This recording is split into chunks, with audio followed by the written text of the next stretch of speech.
Today, NAMA-MANGAI will bring you an incredibly captivating story. In this story, the CEO isn't just incredibly handsome, he's also ridiculously doting. And the female lead? Don't even get me started. She's not only beautiful, but also incredibly cool. At school, she's the top dog, making everyone submit to her. Even in the underworld of hackers, just mentioning her name is enough to make many tremble in fear. Sounds captivating, right? NAMA-MANGAI would be very grateful if you would support me with a like and a subscription to this channel. Without further ado, let's follow NAMA-MANGAI into the story. On a beautiful day, our female lead was dreaming a sweet dream when suddenly a torrent of angry shouts erupted. "You lazy, good-for-nothing. Why aren't you up yet?" Suddenly, a pillow came flying out of nowhere, hitting the female lead squarely in the face, jolting her awake from her pleasant slumber. After taking the full force of the pillow to her head, the female lead sat up in a daze, muttering, hello? Who is this? And where am I? Wasn't I already dead?" The person who threw the pillow was none other than the woman who had intentionally switched the female lead at birth, aiming to sneak her own child into the wealthy Chin family. Her name was Tamai. Hands on her hips, she berated the female lead in a voice sharper than vinegar. "The people who are here to take you home are already waiting outside. Hurry up and pack your things. Don't tell me you're expecting me to wait on you. Do you really think you're some kind of princess? In my eyes, you're nothing but someone I can walk all over." The female lead's mind began to clear. Looking around, she was startled, questioning her own reality. Is this my adoptive parents' house? Could it be that I've been reborn back to the age of 17? The day my real parents took me back. Tamai pointed a finger at her face, declaring with smug certainty, "That's right. And let me warn you, you're not going back there to live a life of luxury. You have to treat your sister well. If it weren't for her, you wouldn't be able to return to the Chin family. Do you understand? She tells you to go east. You absolutely do not go west." Got it. The female lead sat there, lost in memories of her past life. Although she was the daughter of a wealthy family, she had been deliberately swapped at birth by her adoptive parents, who constantly abused and berated her. Anger flared within her as she stood up and brushed past Tamai, completely ignoring her. Seeing this unusual defiance, Tamai's voice rose. "You little brat, are you deaf? I'm talking to you."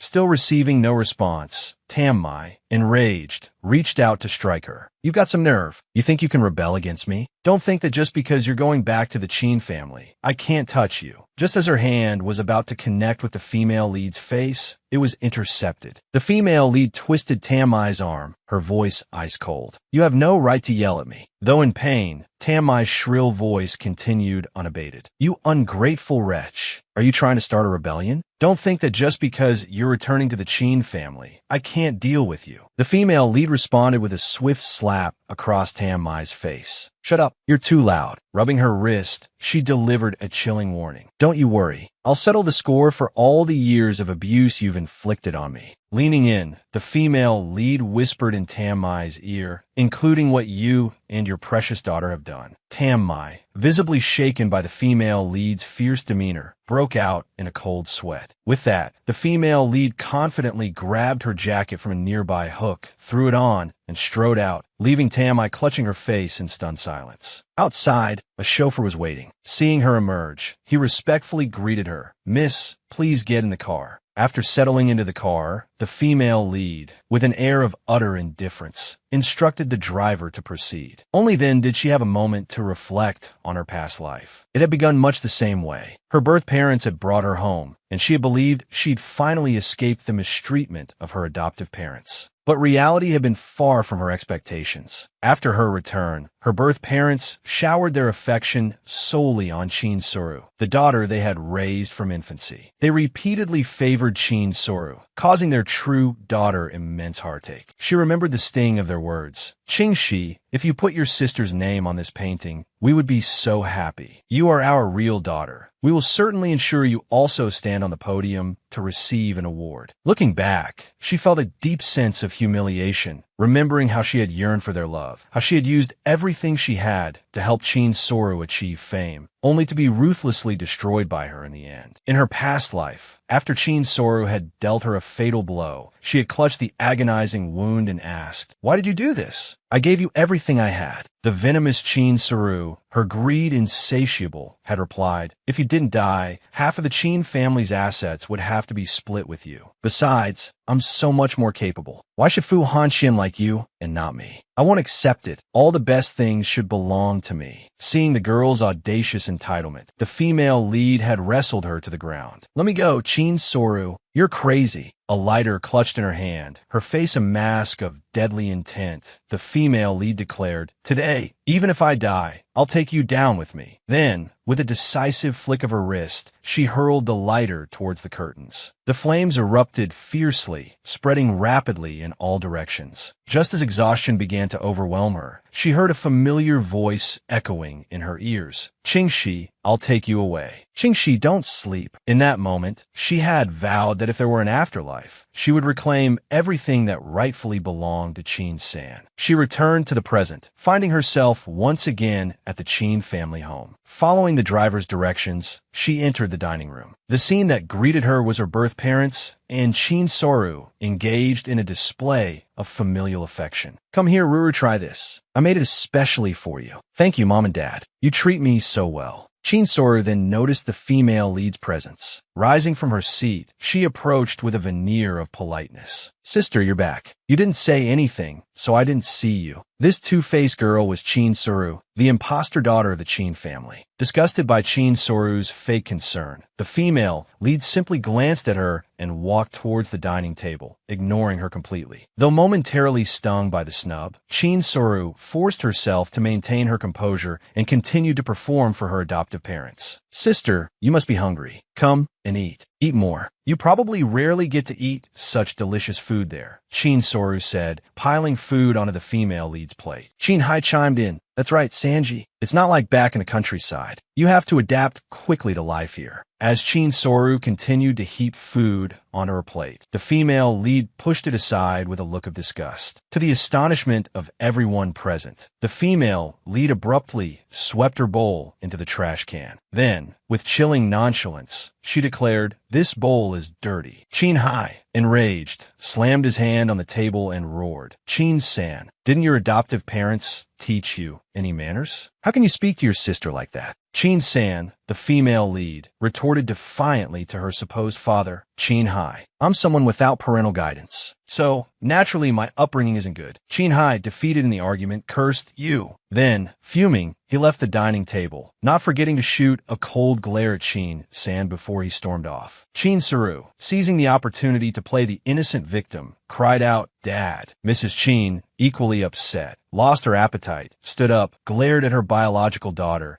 and then instructed the scheming Qin Saru. Soru, your sister doesn't understand manners. Help your mother teach her a lesson. Yes, mother. Qin Soru replied sweetly. She approached Qin-san, feigning affection. Sister, after you've finished eating, I'll take you shopping. Your clothes. She paused mid-sentence, her eyes scanning Qin-san's outfit with disdain, before continuing, it's all right, I'll help you with your makeup. Qin-san, thoroughly disgusted by this charade, immediately ripped off Qin Soru's mask. Qin Soru, now that Qin Hai and Lin Xia aren't here, you don't need to put on this act with me. Her voice was ice cold. Things that don't belong to you will never belong to you. Qin Soru, dropping the pretense, revealed her true colors. She responded with a sneer. In their eyes, I'm the only daughter. I'm the only true heiress of the Qin family. You're nothing. Seeing the incessant prattling of the scheming girl, Qin-san picked up the glass of water from the table. In one swift motion, she splashed the water onto Qin Soru. With an air of dominance, she declared war. This time, I'll take back everything that's mine. Whatever you've stolen, I will reclaim. With that, Qin-san threw the glass to the floor. It shattered into pieces. As she walked past Qin Soru, she added a chilling remark. Cherish what you have. It won't be yours for much longer. Qin Soru, feeling her position threatened, clenched her fists, her eyes following Qin-san's retreating figure with undisguised animosity. Qin-san, I won't let you get what you want. Returning to her room, Qin-san immediately sat down at her computer. She began to calculate. To establish her own company, she needed a large sum of money for startup capital. She then realized a fundamental truth. To acquire hundreds of millions in a short period, there was only one way: stock investment. Meticulously, she began to gather information information from her memories of her past life. In her previous life, it was she who had used stock investments to increase the Chin family's wealth tenfold, saving them from financial ruin. Yet, Chin Soru had stolen the credit. Grabbing a pen and paper, she outlined a plan for herself. But it doesn't matter. In this life, I won't give her any opportunity. Stock investment also required capital. After considering 4 options, she decided on the 4th. She would hack Chin Hai's accounts. Well then, first, thank you for the gift, Chin family. Lost in her thoughts of getting rich, she heard a noise nearby and looked up.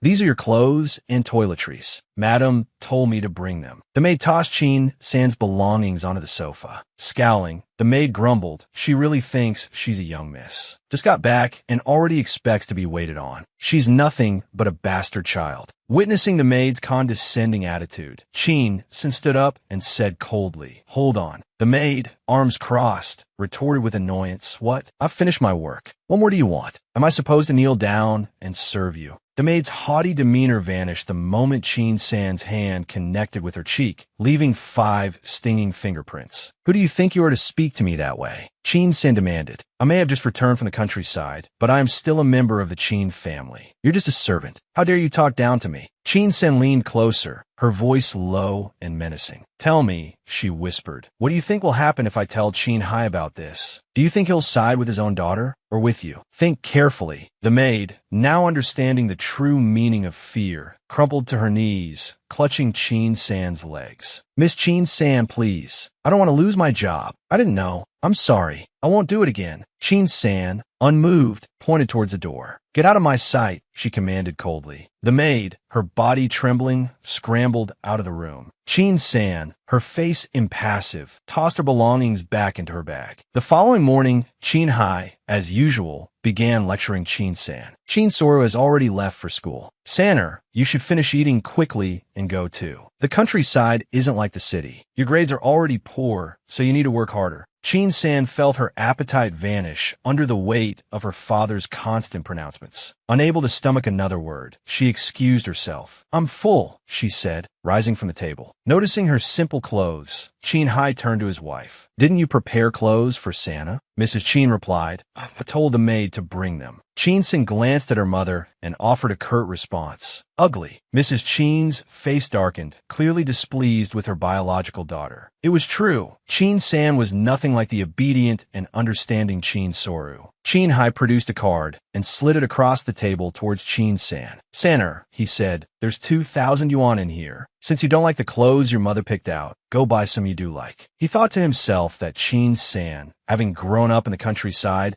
would be overjoyed by such a large sum of spending money. However, her next question rendered him speechless. "Does Chin Soru also get 2,000 yuan for spending money?" Chin Hai stammered, "Well, yes, 20,000 actually." Chin San laughed, a sharp, mocking sound. "So, I, your own daughter, am not even equal to your adopted daughter?" Mrs. Chin, unhappy with the comparison, interjected. "Chin San, how can you compare yourself to Soru? She has many friends and needs money to spend. You've never even seen 2,000 yuan in your life, have you?" Unintimidated by her unloving parents, Chin San retorted, "That's not the point. What will people say if they find out how stingy you are to your own daughter? It would look bad, wouldn't it? It would damage your reputation." Irritation flickered across Chin Hai's face. Though displeased, he couldn't refuse Chin San's demand. "That was my oversight, Sanner," he conceded. "From now on, your allowance will be the same as Soru's." Chin San, twirling the card between her fingers, pressed her advantage. "The same? What about the allowance I missed out on for the past 18 years? That should be the same as Chin Soru's too."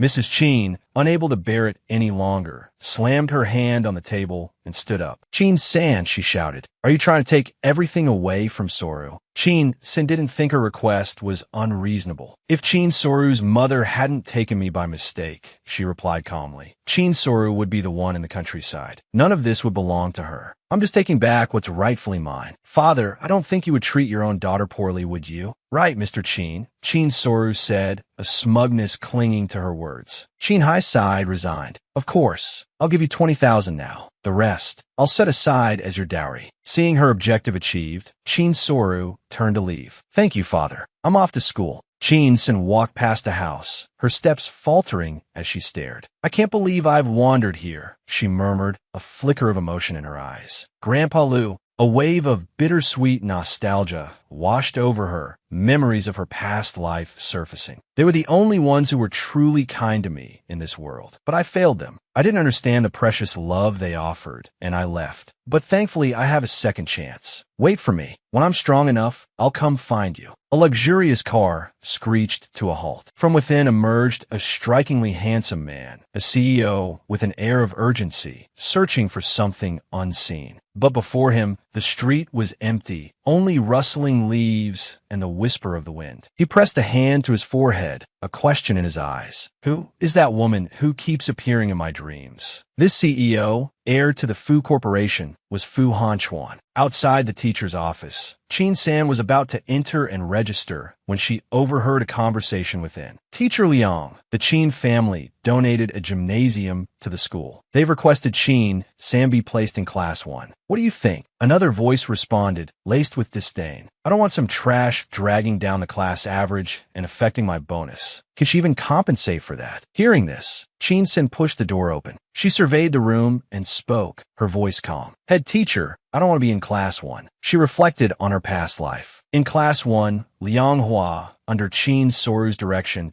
constantly made things difficult for me. I don't want to waste my time on people like that. It'll interfere with my money-making plans. The teachers in the room exchanged startled glances, realizing she'd overheard their conversation. Moments later, she was assigned to Class 4. Qin San, don't worry. Although Class 4's academic record isn't the best, I'll do my best to guide you, so you can all get into university. Thank you, teacher. Qin San followed the teacher into the classroom. Silence fell over the students. This is Qin San. She's transferring to our class today. Everyone, please be kind to our new classmate. The class erupted in murmurs, eyes assessing her from their desks. Qin San is about to enter the classroom. Everyone get ready. The teacher instructed a student. I'll go ahead and arrange a seat for Qin San. The teacher then left. Qin San was scrolling through her phone when a boy with red hair approached and tapped on her desk. Activating her Ice Queen mode, she asked, "What?" The red-haired boy bristled at her attitude. Quite arrogant for a new student, aren't we? Qin San ignored him, engrossed in an online hacking challenge. Her online alias, QS, had just issued a challenge, $10,000 per round. Seeing her blatant disregard, the red-haired boy gritted his teeth. Qin, do you know how things work in Class 4? Seething, the red-haired boy fumed inwardly. Do I look that unintimidating? She's not even looking at me. If she weren't a girl. Qin San stood up, hands casually tucked in her pockets, radiating an aura of cool indifference. Yes, she replied, her voice flat. Not bad, the red-haired boy thought, a flicker of surprise in his eyes. She understands the rules. Qin San fixed him with a cold stare, then, with an air of dominance, issued a challenge of her own. Let's have a competition. You choose the subject. Do you dare? And don't blame me if you lose. As soon as she finished speaking, the entire class erupted in raucous laughter. Several boys started whispering amongst themselves. Ha, Feng, I think my arm's about to fall off. She actually dared to challenge you. Huh. Qin San's striking appearance prompted one of them to offer a word of caution. Qin San, you're pretty, so I'll give you a heads up. Feng is the king of this school. Think carefully. Don't start crying later, okay? The red-haired boy, stifling a laugh, pointed at her. Qin San, I advise you not to provoke him. I'm a gentleman. I never hit girls. As his hand reached out towards her, Qin San swiftly intercepted it. Her movements were quick and practiced, her grip surprisingly strong. Keep your hands to yourself, she said coolly. Qin San tightened her grip on the red-haired boy's hand, twisting it downwards. He cried out in pain, his wrist feeling as if it were about to shatter. The other boys watching paled. Feng, are you all right? You talk too much, Qin San retorted, releasing her hold. The red-haired boy stumbled, needing the support of his friends to stay upright. Two boys rushed to help the red-haired youth, who glared at Qin San, seething. Qin San, he challenged. Noon, on the basketball court. We'll settle this there. If I don't teach you a lesson, you won't know who's boss around here. Qin San nonchalantly brushed off her hands, accepting with an air of supreme confidence. Fine, I'll be waiting for you at the basketball court. Whoever doesn't show up is a dog. She thought to herself, what a bunch of childish brats. The girls in the class gazed at Qin San with open admiration, their hearts aflutter. Wow, she's so cool, one whispered. She's my idol. A few moments later, the teacher arrived, rapping her ruler against the blackboard. Silence. Silence. Of all the classes, yours is the loudest. All right, everyone, look at the board for today's assignment. While the teacher wrote on the board, Chin-san, bored, pulled out her phone. Noticing this, the teacher frowned, assessing Chin-san, another student who doesn't take their studies seriously, playing on their phone in class. With a flick of her wrist, the teacher tossed a piece of chalk onto Chin-san's desk. Chin-san, she announced, her voice sharp, come up to the board and solve this problem. Chin-san's expression remained unchanged. She calmly picked up the chalk and walked towards the board. The teacher's gaze swept across the class, a warning in her eyes. This was the final question on the university entrance exam 5 years ago. It's the most difficult one. If you can't solve it, it's all right. I'm having this student who isn't paying attention solve it as a reminder to all of you. As she spoke, Chin-san was already rapidly filling in the answer on the board. The teacher turned back, stunned. Good heavens, she's writing so fast. This is university-level material. In less than 5 minutes, Chin-san had completed the complex problem. Teacher, I'm finished, she announced. The teacher, utterly bewildered, glanced at the answer. It was completely correct. Chin-san, she stammered, have you already studied university-level material? This is advanced mathematics. Chin-san responded modestly. Yes, I've studied a little. The teacher, quickly recovering, praised her. This is a perfect solution, Chin-san. Next time, pay a little more attention. You must listen carefully during class. Chin-san instantly became the center of attention, the entire class buzzing with amazement. This new student isn't just fast. She's using university-level knowledge. She's not a poor student at all. She's clearly a master. Red-haired Fong scoffed, figuring Chin-san was nothing more than a bookworm. We'll see what I teach you at noon, he sneered. Meet me at the school basketball court. News of the impending showdown between Fong and Chin-san spread like wildfire, drawing a crowd of students eager to witness the drama. Fong bounced the basketball, arrogance radiating from him. Just give up now. Chin-san, he taunted. You'll only lose worse if you don't. Save your breath. Chin-san retorted coolly. Let's just get started. Fong practically choked on his own fury at her defiant attitude. He had to teach this girl a lesson.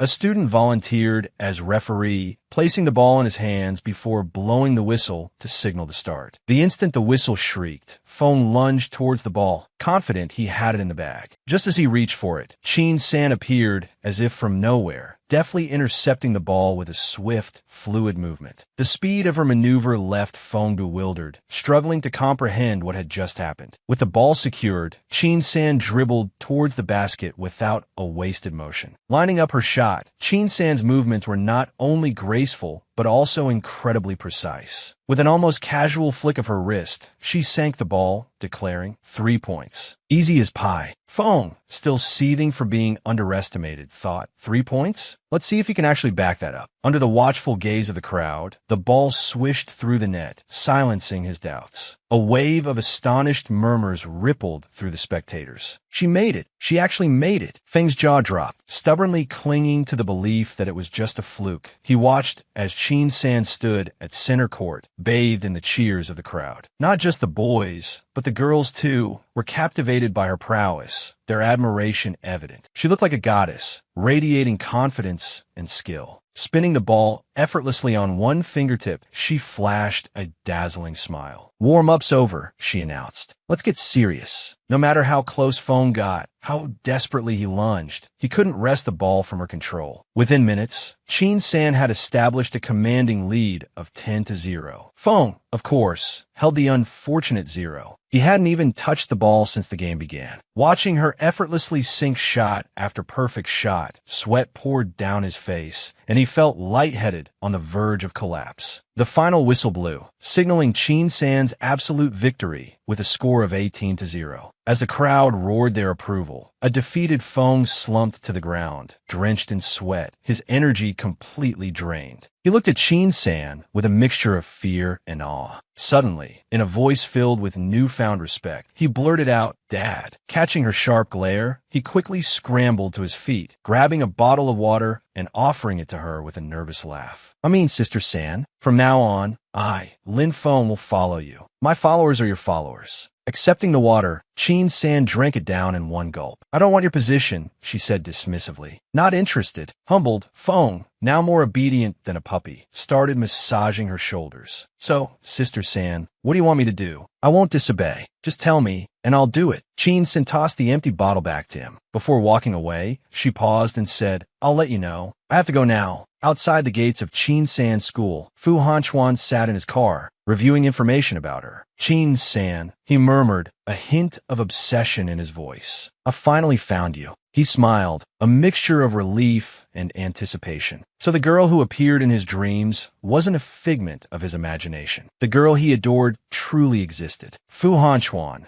gazing through the car window, spotted Chin-san just as school let out. She was standing at the school gates. The sight of her sent a thrill through him. He quickly glanced down, straightening his clothes. Once everything was in order, Fu Hanchuan opened the car door and stepped out. He clenched his hand nervously, then calmly called out her name, Chin-san. Hearing her name, Chin-san turned her head and saw him. The sight startled her. Fu Hanchuan, why is he here? She thought, bewildered. He wasn't supposed to know her yet. How could he possibly know her name? Seeing the tension in her expression, Fu Hanchuan immediately realized his mistake. I forgot. To her, I'm just a stranger right now. I can't rush this. She scoffed, her fingers flying across the keyboard. A provocative message appeared. I've looked over your collective achievements. One word, pathetic. No skill whatsoever. I honestly don't understand how you all became renowned hackers. Seems the famed Black Emperor is all talk. She then boldly tagged everyone. If any of you have the guts, challenge me. Unless you're all cowards, afraid of a newbie like me. The message she just sent was like a bomb detonating. The forum instantly exploded. Her inbox pinged incessantly. Countless challenge requests from hackers around the world flooded in. Chin-san smiled, a hint of satisfaction playing on her lips. Finally, my money-making scheme is in motion. Unhurriedly, she accepted each challenge one by one. Across the hacker forum, comments filled the homepage. This kid is way too arrogant. Thinks there's no one else in the hacker world. It's been years. This is the first time a newbie has dared to challenge our top hackers. Utterly clueless. Looking at their progress bar, they haven't even broken through a single line of defense. I'm eager to see how they plan to challenge us. Chin-san scrolled through each challenger's profile, sighing. None of them are a match. Her hands danced across the keyboard, a blur of motion as she relentlessly attacked their firewalls. Notification after notification popped up. QS has defeated Little Black Hacker. QS has defeated Kita. QS has defeated Kuriko. QS has defeated Noob, and so on. She continued her winning streak, taking down 8 opponents in under a minute, successfully climbing to the top 8 on the server. It had been a long time since Chin-san had felt this exhilarated. A genuine smile spread across her face. After a moment, she stretched, satisfied with her work. Hee hee, 3 million already. I think I'll stop here for today. The scene shifted to a young man, also a hacker, the one Chin-san had just knocked out of the top 8. Oh, come on. My new record barely set and already broken. This disgruntled hacker was Lu Ming, the current top hacker and Fu Hanchuan's younger brother. Lu Ming's inbox exploded with messages from acquaintances. Your record's been smashed, dude. Aren't you going to do anything about it? Universe's #1 handsome. The fire's at your doorstep. Don't tell me you're scared to challenge them. Lu Ming was still unaware of QS's gender. If he knew the hacker who'd just dethroned him was a girl, who knows how shocked he'd be. Don't worry, Lu Ming muttered. I'll make that punk get down on their knees and call me daddy. Lu Ming then began his search for Chin-san, eager for a rematch. The self-proclaimed Universe's #1 handsome issued a challenge. Let's change the game, Lu Ming proposed. Move the battlefield to reality. Do you dare? You choose the location. Chin-san, unfazed, replied, sure. Longfei Corporation, 3 million, all in. If I win, it's mine. Lu Ming, brimming with confidence, quickly agreed. Okay, let's start right now. Make it quick. And so, the two plunged into a virtual battle, neither willing to yield an inch. But it wasn't long before countless red alerts flashed on Lu Ming's side. He was utterly defeated in a matter of minutes, leaving him practically in tears. Chin-san, meanwhile, was filled with satisfaction. Hee, she chuckled. Tonight was a resounding success. 6 million added to the account. The incident sent ripples through the hacker community. The universe's #1 handsome, ranked 8th on Black Emblem. Lost? How is that possible? Chin-san's mind raced, already plotting her next move. Sipping her cola, she strategized. In my past life, Longfei Corporation used countless dirty tricks to hinder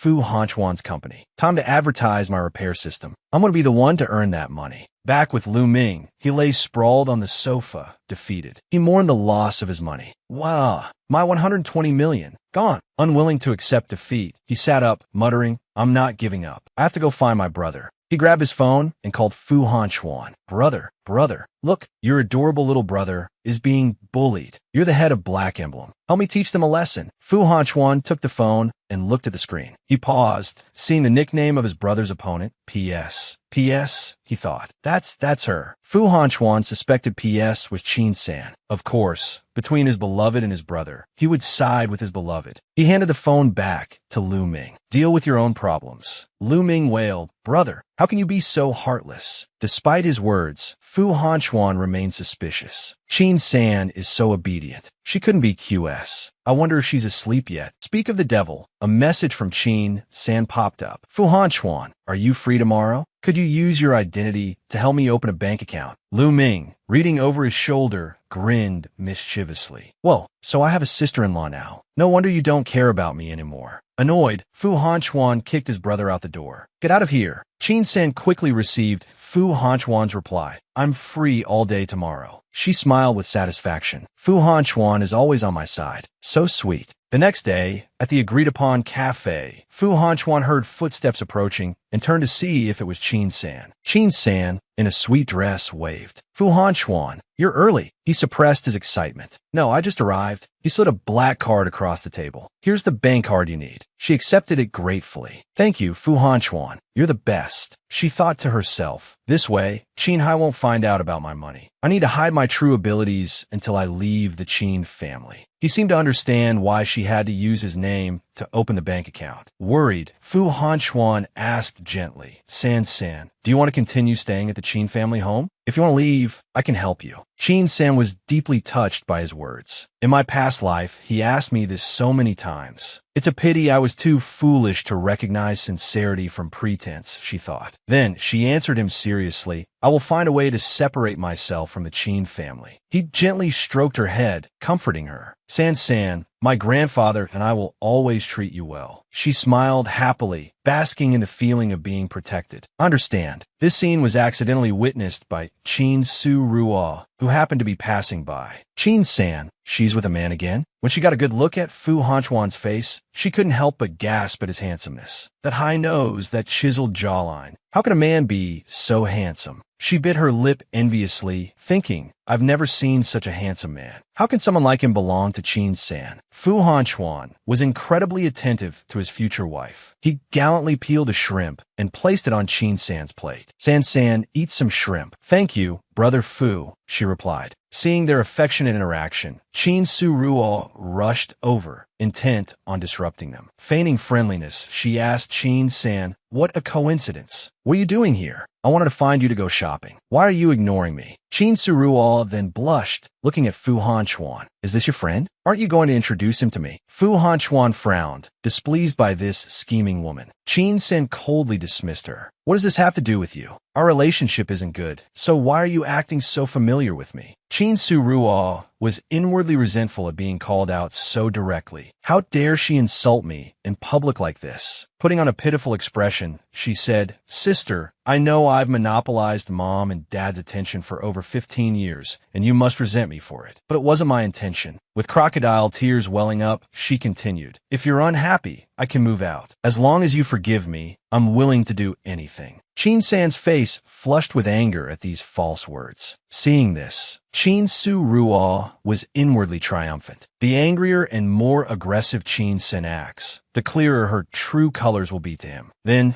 this man will sympathize with me and fall at my feet. Ha! Fu Hanchuan indifferently threw cold water on her scheming. If you're so concerned about San-san's feelings, then you should leave the Qin family. Because San-san doesn't like you. Stunned by his cold demeanor, Qin Su-ruo froze. Don't all men like weak and vulnerable women? Seeing his beloved's displeasure, Fu Hanchuan stood up and suggested, San-san, it's getting late. Let me take you home. Before leaving, Chin-san couldn't resist a parting shot. Chin-su-ruo, do you enjoy acting so much? Aren't you tired of wearing a mask? Chin-su-ruo, refusing to give up, continued her performance. Sister, do you have some misunderstanding about me? Chin-sen turned back, her expression icy. Drop the act. Stop pretending. I've already said, what doesn't belong to you will never belong to you. Chin-su-ruo seethed, unable to do anything but fume silently. Chin-san, what right do you have to mock me? Chin-su-ruo fumed, bewildered by fu anchuanese attitude. And that perfect man, Lu Ming, did he have a problem with her too? Yes, it had to be because Chin-san had badmouthed her. Just you wait, Chin-san. After returning home, Chin-su-ruo grabbed her phone and checked her balance. Your account ending in 8888 has received 800,000. Your current balance is 6,800,000. Not bad. Several companies had ordered her protection system. She'd made a tidy profit. Chin-san descended the stairs and immediately sensed the stifling atmosphere. Disapproving gazes landed on her. It seemed Chin-su-ruo had been stirring the pot again. Sure enough, before she could even sit down, her father, Chin-hai, interrogated her. I heard you were acting intimately with a man. Is that true? Chin-san replied curtly. He's a friend. Chin-su-ruo feigned innocence, turning to their father and asking, Father, would normal friends peel shrimp for each other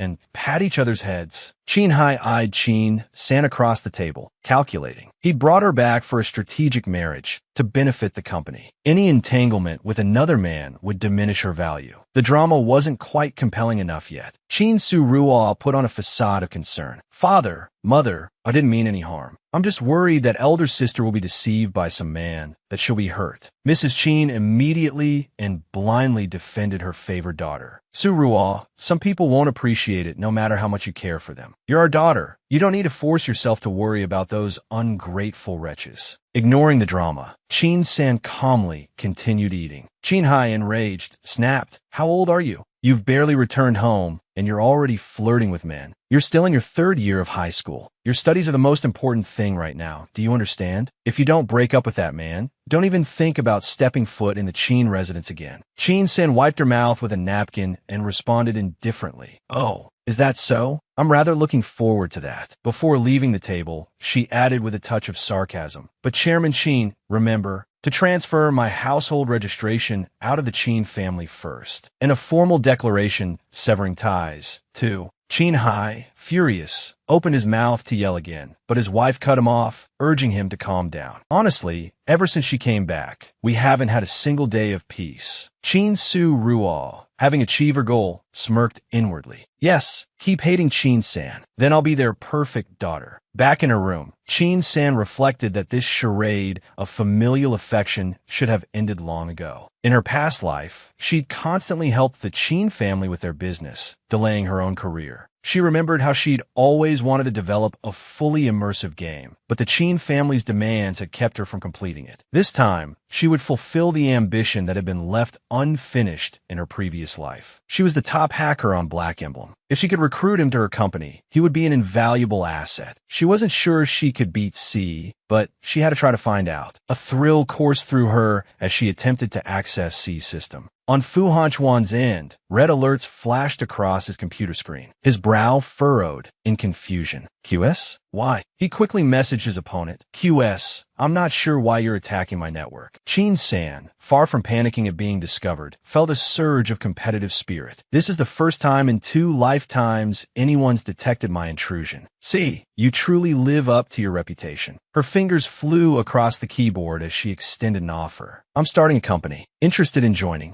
The reply came swiftly, a curt and disappointing not interested. Chin-san felt a pang of frustration. Okay, sorry to bother you. C truly is a formidable expert. Looks like I'll have to make him submit to my will. Expecting someone to agree after a single invitation? Too naive. Meanwhile, Chin-san found herself locked in a virtual duel with Hacker X. This opponent proved a tougher challenge, seemingly inescapable. You can't get out, Hacker X taunted. This was the first time anyone had managed to trap her. Error messages cascaded down her screen. Hacker C's skills were undeniably impressive. Living up to the hype, Han Chuan murmured, casually sipping his drink as he observed her efforts. A flicker of genuine surprise crossed his face. His own computer began flashing urgent warnings, and his expression turned serious as he engaged her fully. Both unleashed their full potential, determined to win this clash. The battle raged. Qin-san pressed her attack relentlessly, while Han Chuan maintained a staunch defense. The fight hung in the balance. In a final, desperate push, Qin-san threw everything she had into breaking free from Han Chuan's virtual cage. And she succeeded. A triumphant grin spread across her face. "You're good," she typed, "but you can't hold me forever." On the other side of the digital battlefield, Han Chuan was struggling. A worthy opponent, he thought, running a hand through his hair. Intrigue danced in his eyes. Could QS and Qin-san really be unrelated? Still, she lost to C by a hair. He acknowledged her skill. A tough one to crack. Time for plan B, she decided. Time to meet him. She opened a notebook, crossing out C and replacing it with Feiyuan Technology. The scene shifted to the gates of Feiyuan Technology, now sealed and plastered with notices. A crowd milled around outside. Among them stood a despondent man. "CEO Hong, I never thought I'd see you bankrupt," someone remarked. The man was Hong Yuan, the ruined CEO of Feiyuan. From a distance, another man watched with a predatory smile. Du Kaifeng, Hong Yuan spat. "Did you betray my trust?" Unfazed, Du Kaifeng retorted. "You left the company to me. Isn't it running smoothly under my management? I owe my success to you, Mr. Hong. You truly are my benefactor." The man's face grew smug, a smirk twisting his lips. "So, it turns out you're Du Kaifeng, CEO of Lin Yu Technology." Hong Yuan, losing his composure, lunged at the man, grabbing his shirt. "Du Kaifeng, you're the one. You stole my company's assets and drove me to bankruptcy." Du Kaifeng remenait infazed. "Hit me," he said calmly. "Do you want compensation or jail time? I can arrange either for you." Hong Yuan, utterly defeated, crumpled to the ground. His wife had just passed away. He couldn't let his son lose his father too. Seeing this, Du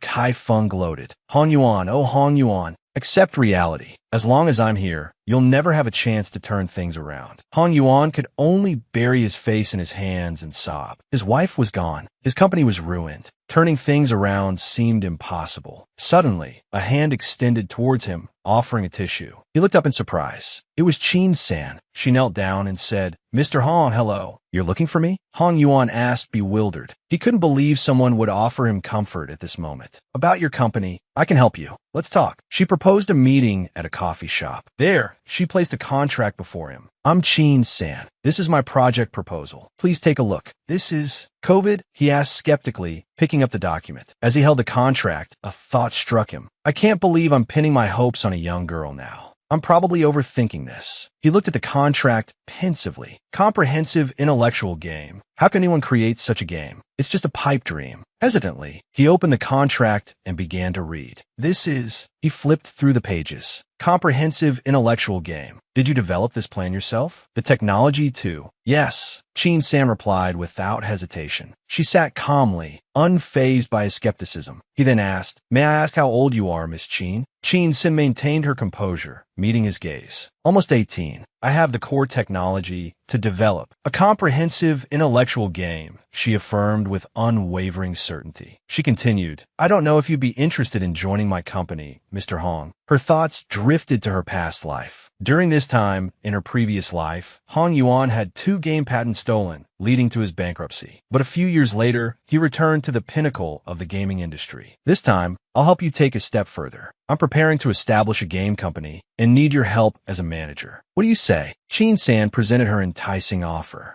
Hong Yuan, however, remained hesitant and apprehensive. "Miss Qin, Du Kaifeng won't let me go. If he finds out I'm working for you, he'll make things difficult for you." He continued, "You should find someone else. I don't want to drag you down." Qin-san, seemingly having anticipated this, calmly reassured him. "He won't bother me. I value your talent." A flicker of warmth and hope ignited within Hong Yuan, as if a comforting hand had reached out to him. Hearing his response, Qin-san presented another contract. "All right, since I'm not yet 18, the company will be temporarily registered under your name. The company's operations will be entrusted to you. Then I'll transfer the funds to your account." Hong Yuan accepted the contract from Qin-san's hand and immediately signed it. it. Both stood, shook hands, and exchanged pleasantries. Happy collaboration, Chairman. Qin San then left for the stock exchange. The few $100 million she'd earned from the game development deal was just a drop in the ocean. A small smile played on her lips. But I still need more capital. The stock exchange floor was a scene of chaotic energy. Investors anxiously watched the fluctuating numbers on the displays, their worried murmurs filling the air. It's plummeting right from the opening bell. Is this stock even viable? Thought I'd make a killing. Now look, all my capital's tied up. Despite the chaotic atmosphere and the wild swings of the stock price, Qin San remained calmly seated, waiting. The other investors eyed her with a mixture of curiosity and bewilderment. Buying the same stock, and she's as cool as a cucumber while the rest of us are losing our minds. Want to sell now, but no one's buying. Just watching it tank. Suddenly, someone shouted, "It's recovering. The stock's stabilizing." As if waiting for this precise moment, Qin San rose and approached a trading terminal. At the computer, she input her desired investment, $250 million. Without hesitation, she hit the buy button. A nearby man approached her cautiously. $250 million? Young lady, this stock isn't worth it right now. The company just had a major incident. It could go bankrupt in days. You'll lose everything. Qin San's expression remained unreadable as she continued her work. She then proceeded to buy another $500 million, again without a flicker of doubt. The man beside her was aghast. He stammered, "Don't do it. Young lady, where did you come from, investing this kind of money?" He wondered to himself, utterly perplexed. The surrounding investors began to take notice of Qin San, their whispers growing louder. This girl is throwing money away, spending her family's fortune without a care. She must be some rich heiress. $100 million means nothing to her, right? Buying stock in a failing company? She can't be normal. The crowd pressed closer, their curiosity and apprehension palpable. In response to their anxieties and questions, Qin San offered a simple, unwavering reply. "This stock will rise." The crowd was stunned into silence. Isn't she afraid of getting burned? She has money to lose, but we're just ordinary people. We can't afford that kind of risk. The crowd began to disperse. Let's go, let's go. Only a fool or someone with money to burn would buy this stock. We should wait to sell, cut our losses before we lose everything. Unlike the others, the man who had cautioned Qin San earlier was now filled with a mixture of excitement and disbelief. He approached her again. "Young lady, how do you know this stock will rise?"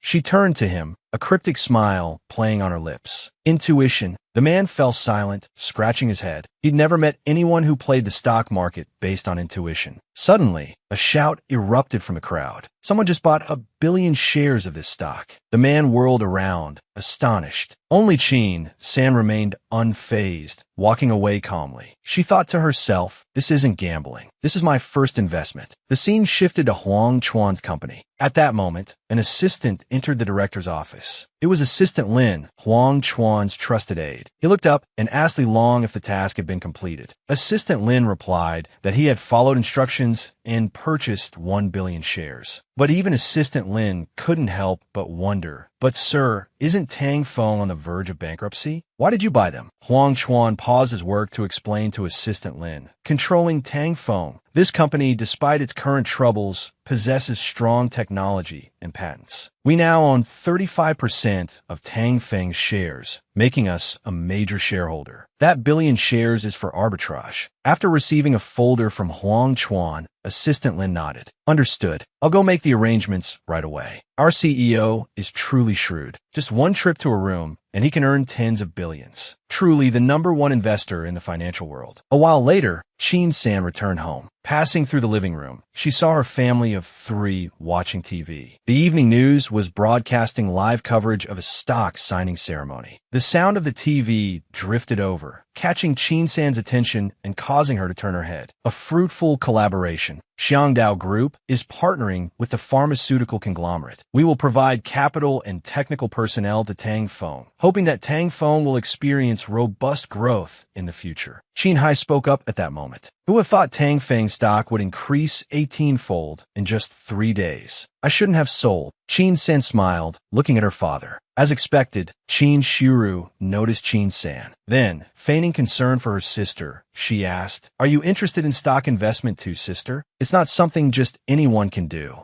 But once again, she was ignored by Chin-san. Chin-san paid no attention to her family and went upstairs to her room. Chin-hai, observing Chin-san's attitude towards Chin-shuru, muttered, "So disrespectful." He was already thinking of a plan. Having lost quite a bit in the stock market recently, he decided to bring up the matter of Chin-san's marriage. Back in her room, Chin-san sat happily, looking at the balance in her account. She was now a billionaire. In 3 days, 1 million had become 2 billion. Not bad. A billionaire already, she thought, chuckling to herself. Early the next morning at school, "Is that her?" Chin-san. Chin-san walked down the school hallway, preparing to enter her classroom, and overheard the whispers and gossip of the students around her. Yeah, she looks pretty, but who knew she was so loose? I heard Chin-san is being kept by an old man. A few days ago, someone even said she was prettier than you. I think Chin-san isn't even fit to carry your shoes. The speaker was a friend of Chin-shuru. Hearing her friend speak like this, Chin-shuru feigned innocence. "Don't say that. She's quite pretty. It's just that she's gone down the wrong path this time. Such a pity." Hearing the students gossiping about Chin-san, Chin-shuru smiled slyly. "I'm not lying. That man is definitely older than Chin-san." Meanwhile, in the classroom, Chin-san's desk mate, having overheard the unpleasant whispers and gossip about Chin-san, was furious. "Chin-san, are you okay? Don't listen to their rumors. My Chin-san is beautiful and talented. A wealthy young man would be more than suitable." She continued angrily. Why would she need to find an old man? Seeing her desk mate riled up on her behalf, Chin-san couldn't help but find it amusing and playfully nudged her friend's cheek. "So," she said, "you're saying I've been picked up by some rich playboy?" Her friend immediately backpedaled. No, I just meant that you definitely haven't been picked up. I was just giving an example." Just then, Phone Good chimed in, turning to Chin-san. "I believe you. Chin-san, I saw those 2 men insulting you earlier. I gave them a good beating." All his buddies chimed in with their support. "Chin-san, we believe in you. You're strong and independent. You'd never be kept by some old man." Seeing everyone trying to comfort her, Chin-san smiled warmly. "Thank you," she said, genuinely touched. "So this is what it feels like to have friends," she thought happily. Meanwhile, back at the Chin family villa, Chin-hai was berating Chin-san. "Stop right there. The principal called me. You have to break up with that man. What will people think? A 12th grader being kept by someone." Chin-san responded to his tirade with indifference. After he finished, she turned to him. "You're so sure I did that?" Chin-hai remained adamant. "If you didn't do it, why are there rumors?" Chin-san just chuckled softly. "Right," she said. "You've never believed me anyway." "That's true. You've never trusted me." With that, she turned and headed upstairs, leaving him with one last remark. "If that's the case from now on, stay out of my business." Chin-hai, furious, pointed at her retreating back. "Ow," he sputtered. "Could I have raised a daughter like you?" The scene shifted to Huang Chuan's house. He was working when his younger brother, Lu Ming, approached him. "Hey bro, can I borrow your high-spec computer?" "Absolutely not," Huang Chuan replied coldly. Lu Ming's attention was then drawn to his brother's phone. Chin-san's picture was on the screen. "Bro," he asked curiously, "do you know that girl? People at school are saying she's being kept by an older man." He then added, "But she's really pretty." Lu Ming suddenly felt a chill down his spine. He glanced at his brother, whose eyes held a murderous glint. He suddenly realized his blunder. Anyone who could be his brother's phone background must be someone he liked. This was definitely his future sister-in-law. "Don't worry," Lu Ming quickly reassured Huang Chuan. "It's just a rumor. No concrete evidence. And she's so beautiful. Beautiful people are often envied," he added wisely. Huang Chuan sighed. "If anything happens to San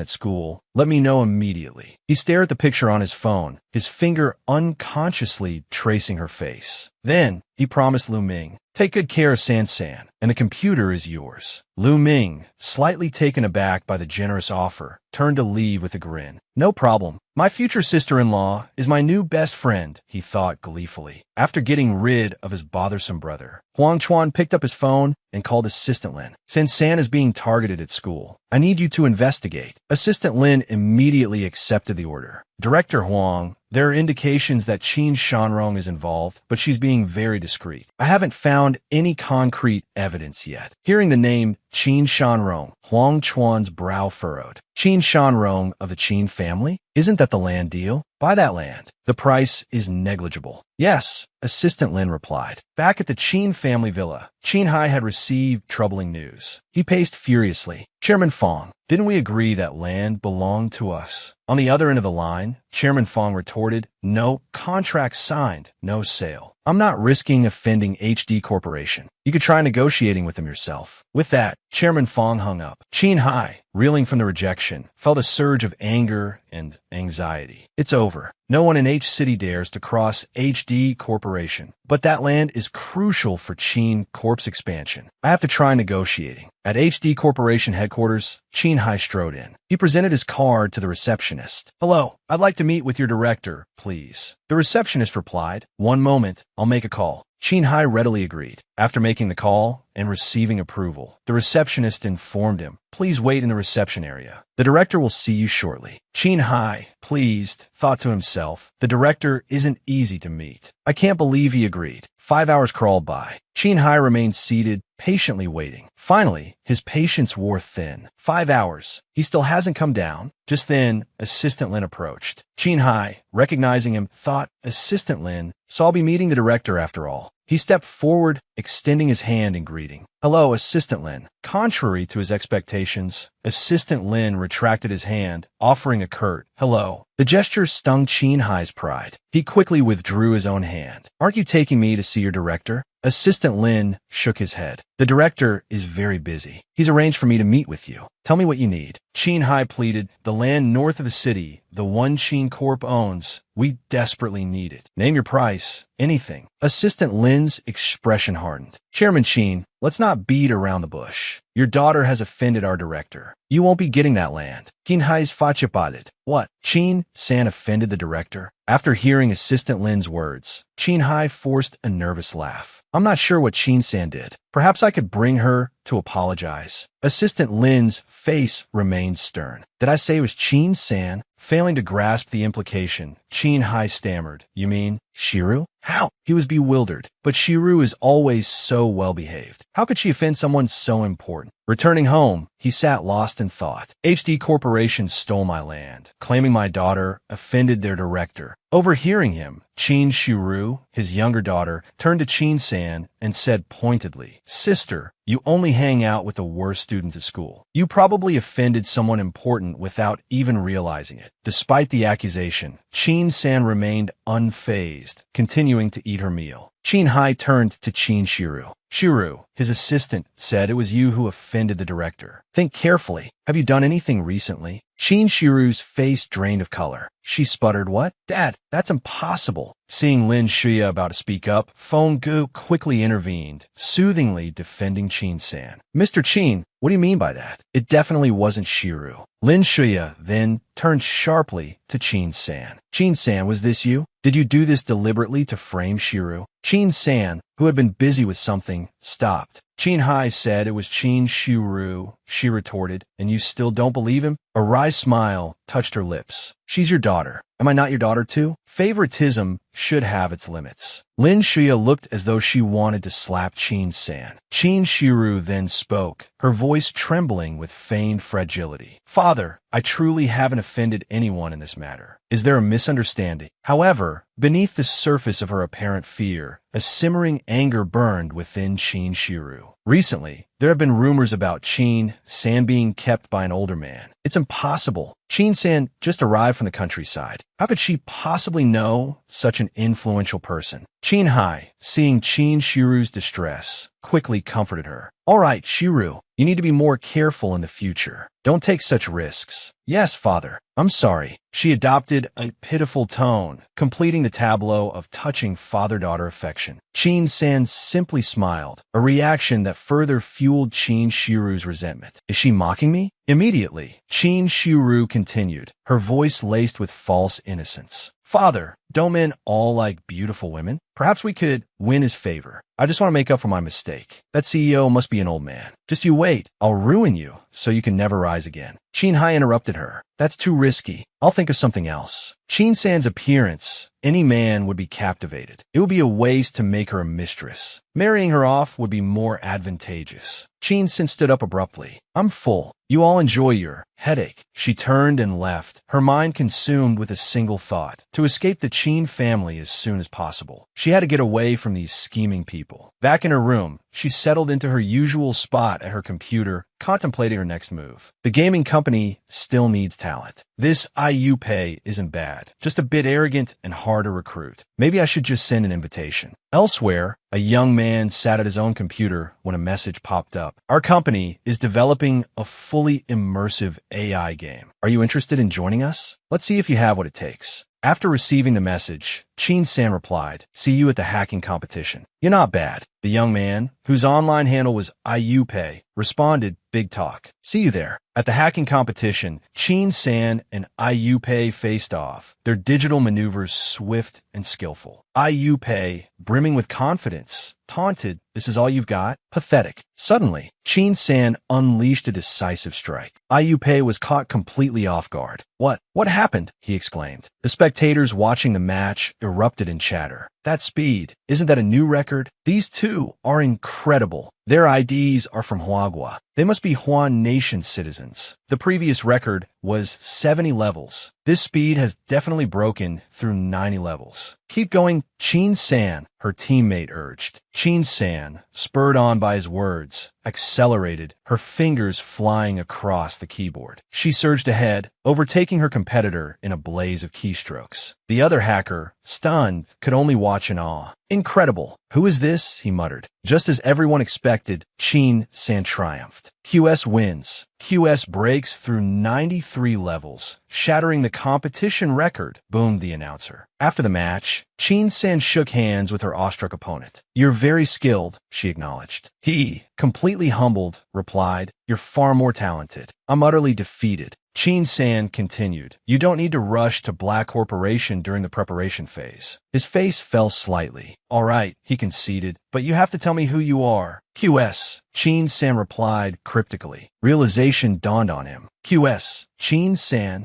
isn't that the infamous hacker, Black Emperor, everyone's been talking about? I hear they're incredibly arrogant. I didn't believe they were actually this talented. Can I see this so-called absolute intelligence of yours?" he challenged. Chin-san readily obliged, showing him her work. He was astonished. You have such incredible technical skills," he stammered. "Thank you," Chin-san replied modestly. Now he was truly eager to collaborate. "Even if you fire me later," he declared, "I want to work at your company. I'll even do it for free." Chin-san chuckled. "I can afford to pay you a little something," she assured him. They quickly reached a mutually beneficial agreement. With a perfect model for her gaming company now forming in her mind, Chin-san turned her attention back to the more mundane task of preparing for her midterm exams. The following week at school, the fourth-grade homeroom teacher addressed her students. "Everyone, don't be nervous. Just relax," she encouraged. From a distance, the first-grade homeroom teacher approached, leading her own students to the exam room. Glancing at the fourth-grade teacher in her class, she couldn't resist a snide remark. "Some people just scrape together anyone for their class. Their average score is bound to be dragged down," she sneered, loud enough for Lu Ming to overhear. The first-grade teacher, unwilling to let it go, continued, "Being in charge of the worst class is worse than teaching kindergarten." The fourth-grade teacher, her face hardening, looked directly at her. "Students with good grades and students with poor grades are all our students," she stated firmly. Chin-san, having witnessed the first-grade teacher's condescending behavior, smirked. Stepping forward, she confronted the woman directly. "Liang Hua," she said, her voice laced with ice, "you don't deserve the title of teacher." Liang Hua, taken aback, sputtered indignantly. "What did you say?" Furious, Liang Hua grabbed Chin-san's shirt. "What do you mean by that? Explain yourself," she demanded. Chin-san yanked her arm free. "Get off me," she said coldly. Witnessing the defiant expressions of both Chin-san and Fenggu, Liang Hua trembled with rage, her teeth grinding. "Just wait until the exam is over," she thought, seething. "Let's see if you can still smile then." Once all the students were seated, the proctor distributed the exam papers. A collective groan rippled through the room as the students scanned the questions. 2 stars. The first question, "Is this difficult?" "Who wrote this exam?" One student whispered. "This is beyond the syllabus. I am doomed. I'm definitely going to fail." Only Chin-san remained impassive. She quickly filled in her answers, and in less than 5 minutes, she set down her pen, resting her head on the desk for a nap. The proctor, passing by, noticed her sleeping but didn't think much of it. Asleep already? There's no way she'll get good score, he thought, shaking his head. Time ticked by. As the clock ticked down, the proctor's voice cut through the tense silence. Half an hour left. Make the most of your time. Those who are finished can submit their papers. The announcement sent a ripple of panic through the classroom. Students frantically scribbled, heads in their hands, the daunting task clearly overwhelming them. With this level of difficulty, who could possibly finish? One whispered. Forget finishing early. I'm not even sure I can finish on time. Even the proctor, perched on the platform, was poring over the exam paper, a look of astonishment on his face. This is incredibly difficult, he muttered to himself. Even I'm struggling with it. The student scores are going to be abysmal this time. Lost in his contemplation, he was startled by a paper suddenly appearing on his desk. It was Chin-san. The proctor looked at her, puzzled. Is something the matter? He asked. Calmly, she replied. I'm submitting my exam. Assuming she had given up due to the difficulty, he said, Are you sure? You don't want to attempt it further? You don't need the marks. But Chin-san simply walked out without a word. Chin-Shuru, witnessing Chin-san's early departure, felt a surge of anxiety. Despite her meticulous preparation, she now felt a crushing sense of defeat. I haven't even finished half of it, she thought, her confidence crumbling. How could Chin-san finish so quickly? She tried to reassure herself. She must have given up. Her score will be terrible. Yes, that's it. She can't possibly outperform me. Outside the examination hall, Liang Hua, the condescending teacher, happened to see Chin-san emerge. She's already finished? So quickly. A smug smile spread across her face. Just as I thought, she's completely incompetent. Her class's average score is going to plummet. Let's see how arrogant she is then. Liang Hua still seethed at Chin-san's earlier words. You're not fit to be a teacher. Unlike Lin Shuya, she continued her internal monologue, whose students will all go on to prestigious universities. The students Lin Shuya teaches will be lucky to even get into college. 2 days later, the day of the results finally arrived. Inside the staff room, the teachers buzzed with anticipation. Mr. Liang, I hear your class did exceptionally well again. I wish I could teach students like yours, one teacher remarked. The top 3 in the grade must be from your class again, Mr. Liang. 2 Ishu in first place, Lu Ming in second, and probably Qin Shiru in third. A teacher in a purple jacket turned to Liang Hua, envy evident in her voice. You're so lucky. That bonus is as good as yours. Preening under the praise, Liang Hua responded with a haughty laugh. Oh, it's nothing really, just my superior teaching skills. Let me see the detailed rankings. But as she held the results sheet in her hand, Liang Hua's face drained of color. She stared at the paper in disbelief. What? 2 Ishu is second in the grade? How is that possible? If 2 Ishu isn't first, then who is? The teacher in purple chimed in, equally perplexed. Not class 1, not class 2, or 3 either. Could it be class 4? She suggested, then immediately dismissed the idea. Impossible. Class 4 is notoriously the worst performing class in the school. It can't be. The 3 teachers huddled together, scrutinizing the results sheet. At the top of the list, in first place, was none other than Chin-san. Liang Hua refused to believe it. Perfect score across all subjects, ranked first. Impossible. Chin-san must have cheated on this exam. Liang Hua, fuming, clutched the exam results in her hand, ranting as she stormed off. I have to go talk to the principal. Meanwhile, in the principal's office, Liang Hua slammed the results down on the desk, her voice sharp with accusation. Principal, Chin-san is a poor student from the countryside. How could she possibly come here and immediately top the class? She must have cheated. Standing behind her were Chin-san herself and Mr. Liang, the proctor who had overseen the exam. Mr. Liang stepped forward, countering Liang Hua's accusations. Principal, I proctored Chin-san's exam. She didn't engage in any cheating whatsoever. Liang Hua stubbornly pressed on. Just because she didn't cheat in the exam room doesn't mean she didn't cheat. She could have known the content beforehand, had someone else do it, or found the answers online. The principal, a flicker of annoyance crossing his face, looked at Liang Hua and asked, Ms. Liang, do you have any proof that Chin-san cheated? At this, Liang Hua jabbed her finger repeatedly at the stack of exam papers on the desk. Principal, her answers are identical to the answer key. If she didn't cheat, how could she possibly have done this? Someone like this can't be let off easy. easy. You must expel her to set an example for the other students. With that, Liang Hua turned to Qin San, mouthing the words, "Dare to cross me, and you're finished." Qin San smirked, a hint of mockery in her eyes, and replied aloud, "Who's finished is yet to be seen." She thought to herself, I can't believe she fell for my traps so easily. She stepped towards the principal's desk, intent on clarifying the situation. "Principal, if I didn't cheat and Ms. Liang is falsely accusing me, how will you handle it?" The principal responded seriously, "I will deal with it sternly and ensure justice is served." Hearing the answer she wanted, Qin San, feeling a surge of triumph, folded her arms and proposed, "In that case, I'll retake the exam right here, right now, to prove my innocence." Seeing Qin San's confidence, Liang Hua stepped forward, her voice dripping with sarcasm. "If you can truly prove your innocence, I will apologize to you in front of the entire school." She paused, a malicious glint in her eyes, before continuing, "But if you are cheating, don't blame me for expelling you with this stain on your record. No high school will accept you then." Qin San met her gaze, unwavering. "Fine, I accept. I propose the questions be set right here, right now, to prevent Ms. Liang from thinking I had a sneak peek." The principal nodded and gave the order. "All right then, teachers of each subject, please prepare new exam questions." Qin San received the papers and sat down, focusing intently on each question. Liang Hua stood behind her, watching her every move, unwilling to miss a thing. "Just try and cross me. You're overestimating yourself. These are questions we teachers compiled after extensive research. They're all incredibly difficult, even harder than the previous exam. Even I couldn't solve them. Let's see how smug Qin San is then." While Liang Hua reveled in her supposed cleverness, Qin San put down her pen and turned around, papers in hand. "I'm finished." Liang Hua thought to herself, if Qin San actually managed to do it, I'll quit teaching. But reality hit her like a ton of bricks. She looked at the answers, her blood running cold.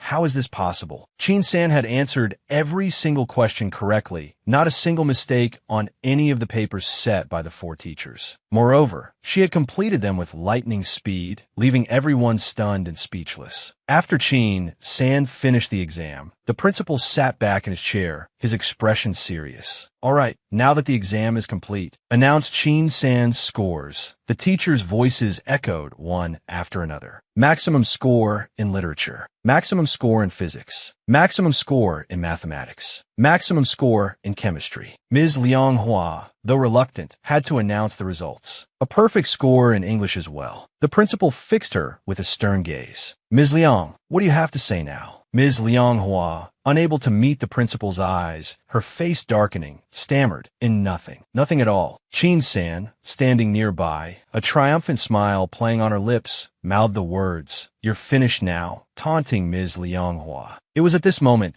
that Ms. Liang Hua realized she had fallen into Qin San's trap. "I see now. This was a trap Qin San laid just for me." Having achieved her goal, Qin San, no longer wishing to linger, turned to leave. "Principal, if there's nothing else, I'll take my leave." Reaching the door, she glanced back, reminding Ms. Liang Hua, "Don't forget your apology." The principal immediately replied, "Don't worry, Qin San. As a teacher, I keep my word." He then turned to Ms. Liang Hua, his voice laced with a threat. "Ms. Liang, do you agree?" Ms. Liang Hua, now truly afraid, beads of sweat forming on her brow, bowed her head. "Yes, Principal, you are absolutely right." But inwardly, she seethed, "It's all Qin San's fault, that little wretch. She's made me lose so much face." Returning to her own classroom, she unleashed her fury on her students. "Stop everything. You're supposed to be the best students in the 12th grade of H City High, but look at these dismal exam results. Are you ignoring everything I say? How could you let a 4th grader like Qin San take first place?" Her words sent a ripple of shock through the classroom. "What? Qin San from the 4th grade got first place?" Even Qin Shiru couldn't believe her ears. How is this possible? Qin San has always had terrible grades. I made fun of her for it so many times. The 4th grade? How could she possibly have achieved first place? Unable to accept the results, Qin Shiru raised her hand. "Excuse me, teacher, but I know Qin San's academic performance isn't that good. Is there a problem? Did she cheat, perhaps?" This question ignited Ms. Liang Hua's already simmering rage. She flung a stack of papers at Qin Shiru's face, venting her frustration. "Rest assured, she didn't cheat. As for you, Qin Shiru, your performance this time was abysmal. 11th place. You should reflect on your own shortcomings and forget about the math competition. You won't be participating in any future competitions either. Chin Shiru, clutching her face, dared not retort, but thought bitterly, if it weren't for Chin-san's return, I wouldn't have to endure this. Why does she always have to steal everything that belongs to me? No school competitions for me. Fine. At least I still have the external art competition. Once I win an award and bring honor to the school, I'll see how Chin-san can compete with me. That evening, at the Chin residence, Chin-san was diligently working on a drawing in her room when her phone rang. I'm sorry to bother you so late. Are you free this weekend? If so, would you like to come over to my place? Grandpa says he misses you very much. A voice on the phone chirped. Chin-san readily agreed. That's fine. I have a few things I'd like to ask his opinion on anyway. That weekend, Chin-san went to visit her grandfather as planned. He was overjoyed to see her, taking her hand and leading her inside. Ah, San-san, you finally came to see this old man. I missed you so much. She settled onto a chair and pulled out her iPad, displaying a new artwork. Grandpa, this is the painting I'm planning to submit to the H-City Art Competition. It's not finished yet. I've only done a rough sketch on the tablet. Would you mind taking a look? Her grandfather's eyes widened in surprise. Oh, San-san, you paint too. He took the iPad with delight, putting on his reading glasses. Finally, something I can help San-san with. When it comes to painting, I still have quite a reputation in the business world, you know. Fu Han-xian, catching sight of the painting, felt a jolt of recognition. He had seen this image before. This painting was identical to a scene from his dreams. How could Chin-san have painted this? After studying the image, her grandfather offered his critique. San-san, your skill is remarkable. Even this old man has to admit he's not your equal. There are just a few points I'd like to suggest. This area here feels a bit heavy and oppressive. Perhaps you could add a window to let some light in to bring in a touch of hope. Chin-san listened gratefully. Thank you, Grandpa. I've been pondering that for a while, without finding a solution. Your guidance makes it clear instantly. San-san, you have a real gift for painting. If there's anything you're unsure about, come and see me anytime. Her grandfather patted her head affectionately. I may not have many talents, but when it comes to painting, I'm better than many domestic artists. Calling me master wouldn't be an exaggeration. Yes, Grandpa, Chin-san replied, as long as you don't mind me bothering you.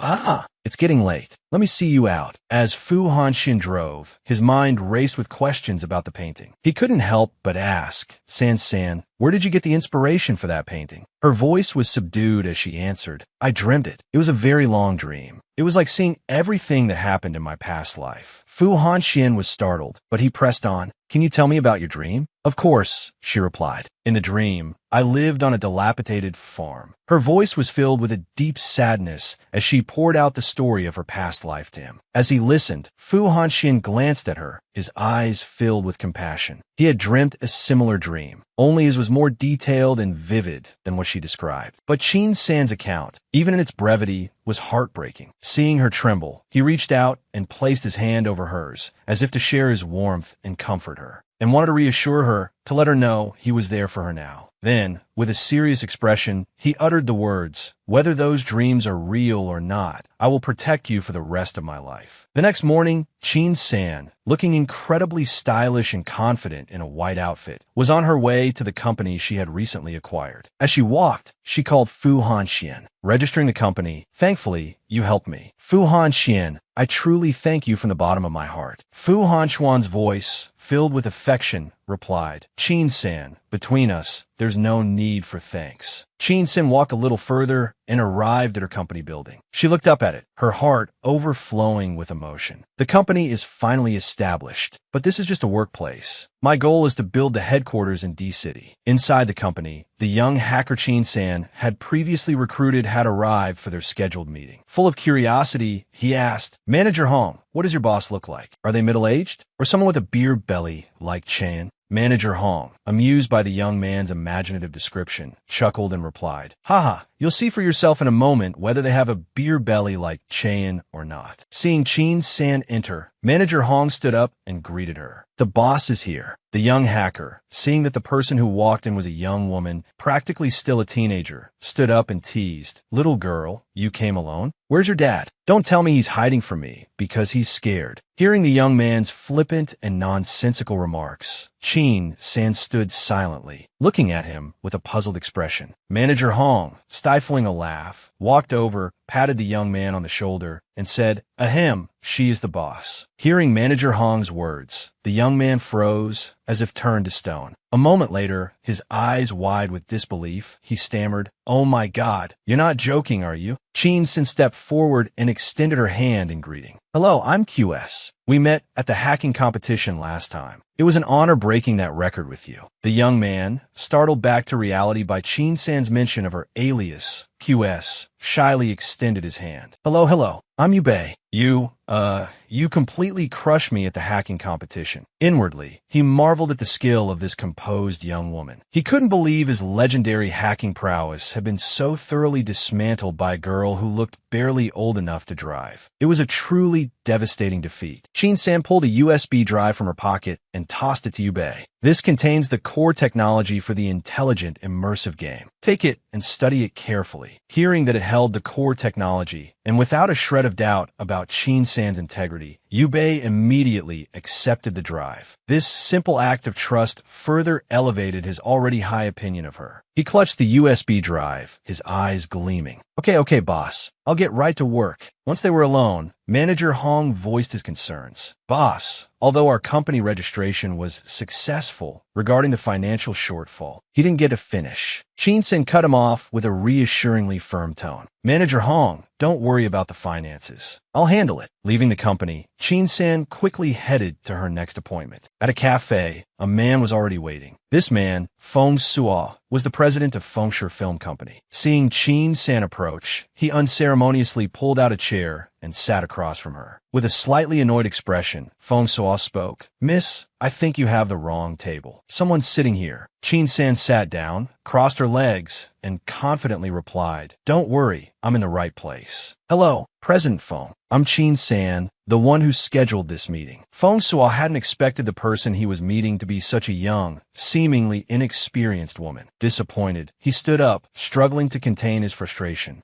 "Are you the one who claimed to have a way to save Fengsher?" "Look, miss, I don't have time for games." Across from him, Chin Sen remained unfazed by his hostility. With a blend of confidence and a touch of arrogance, she responded, "President Feng, as I said, I'm certain I can revive your company, even take it to greater heights than before." She handed him a stack of documents. "I imagine, President Feng, since you're already here, you wouldn't mind sparing a few minutes, would you? If you're not too busy, take a look at my proposal before you decide to dismiss me. It won't hurt, right?" Feng Suo took the documents and, upon opening the first page, found himself unable to stop reading. A glimmer of hope flickered within him. This document was a lifeline for his struggling company. The plan encompassed all aspects of company management and cinema operations, and it was incredibly insightful. He believed that if he followed her plan, his company could indeed be revived. Feng Suo handed the documents back to Chin San. Instead of leaving, he sat back down. "Miss Chin, I don't know what you want from my company. As you know, we're in a difficult situation. So, as much as I'd like to, I don't have the funds to collaborate with you." Seeing everything unfold according to her plan, Chin San confidently made her proposition. "It's fine. After your film, Fleeting Dreams, premieres, I want 5% of its revenue." She made this demand, recalling a specific detail from her past life. After its premiere, the film Fleeting Dreams exploded at the box office, raking in a successful $4.5 billion in revenue. So, as long as Feng Suo agreed this time, she was sure to profit. Hearing Chin San's proposal, Feng Suo froze, lost in thought. Fleeting Dreams, huh? It was a new director's work,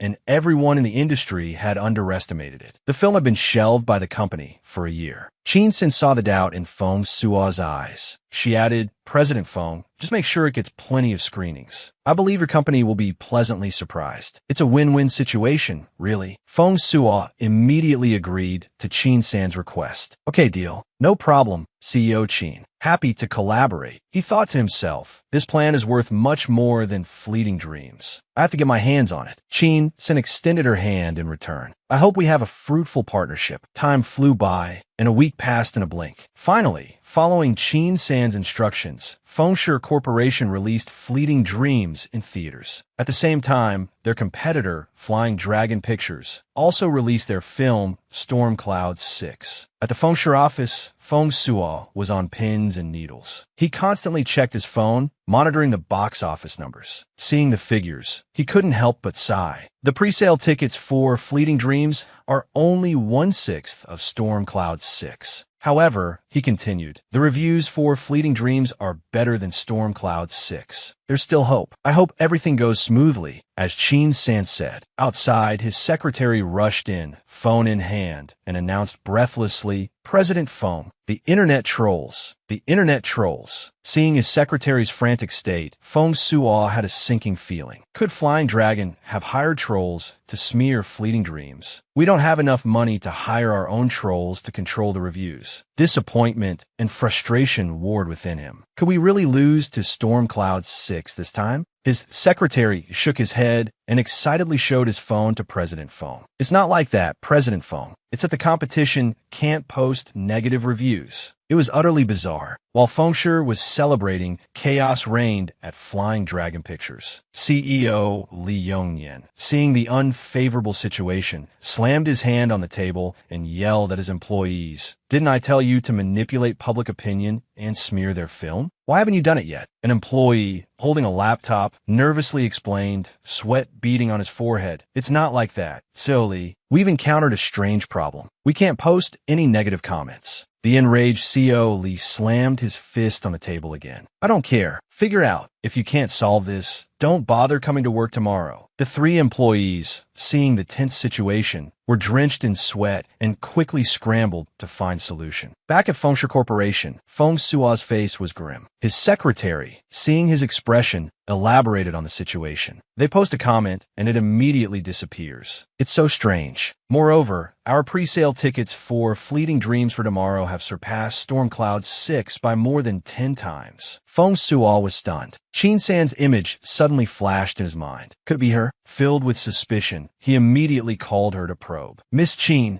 are the online comments you're doing? Feng Suo asked, his voice tight with a mixture of awe and apprehension. On the other end of the line, Qin San didn't bother with pretense. Yes, she admitted, her tone calm and collected. I just employed a little trick to prevent them from posting those slanderous reviews about Fleeting Dreams. Don't worry, I have a lot of faith in your film. His secretary, still buzzing from the rapidly climbing ticket sales, chimed in excitedly. Fleeting Dreams looks like it's going to be a huge hit. Feng Suo was about to hang up, but a shiver still ran down his spine. I definitely can't afford to offend Qin San in the future, he thought. This woman's power is something to be reckoned with. The scene shifted to the Fu family villa. Fu Hanchuan strolled inside, browsing the day's trending news on his phone. Xianxian mentioned wanting to invest in this film. He mused. I didn't expect it to become this popular. Looks like she's about to become a little rich lady. He smiled, thinking about his brilliant future wife, when a roar shattered the quiet. Fu Hanchuan, you're half an hour late. You've got a lot of nerve, making the whole family wait for you to eat dinner. Hearing the familiar nagging, his expression hardened, reverting to his usual aloof demeanor. As far as I recall,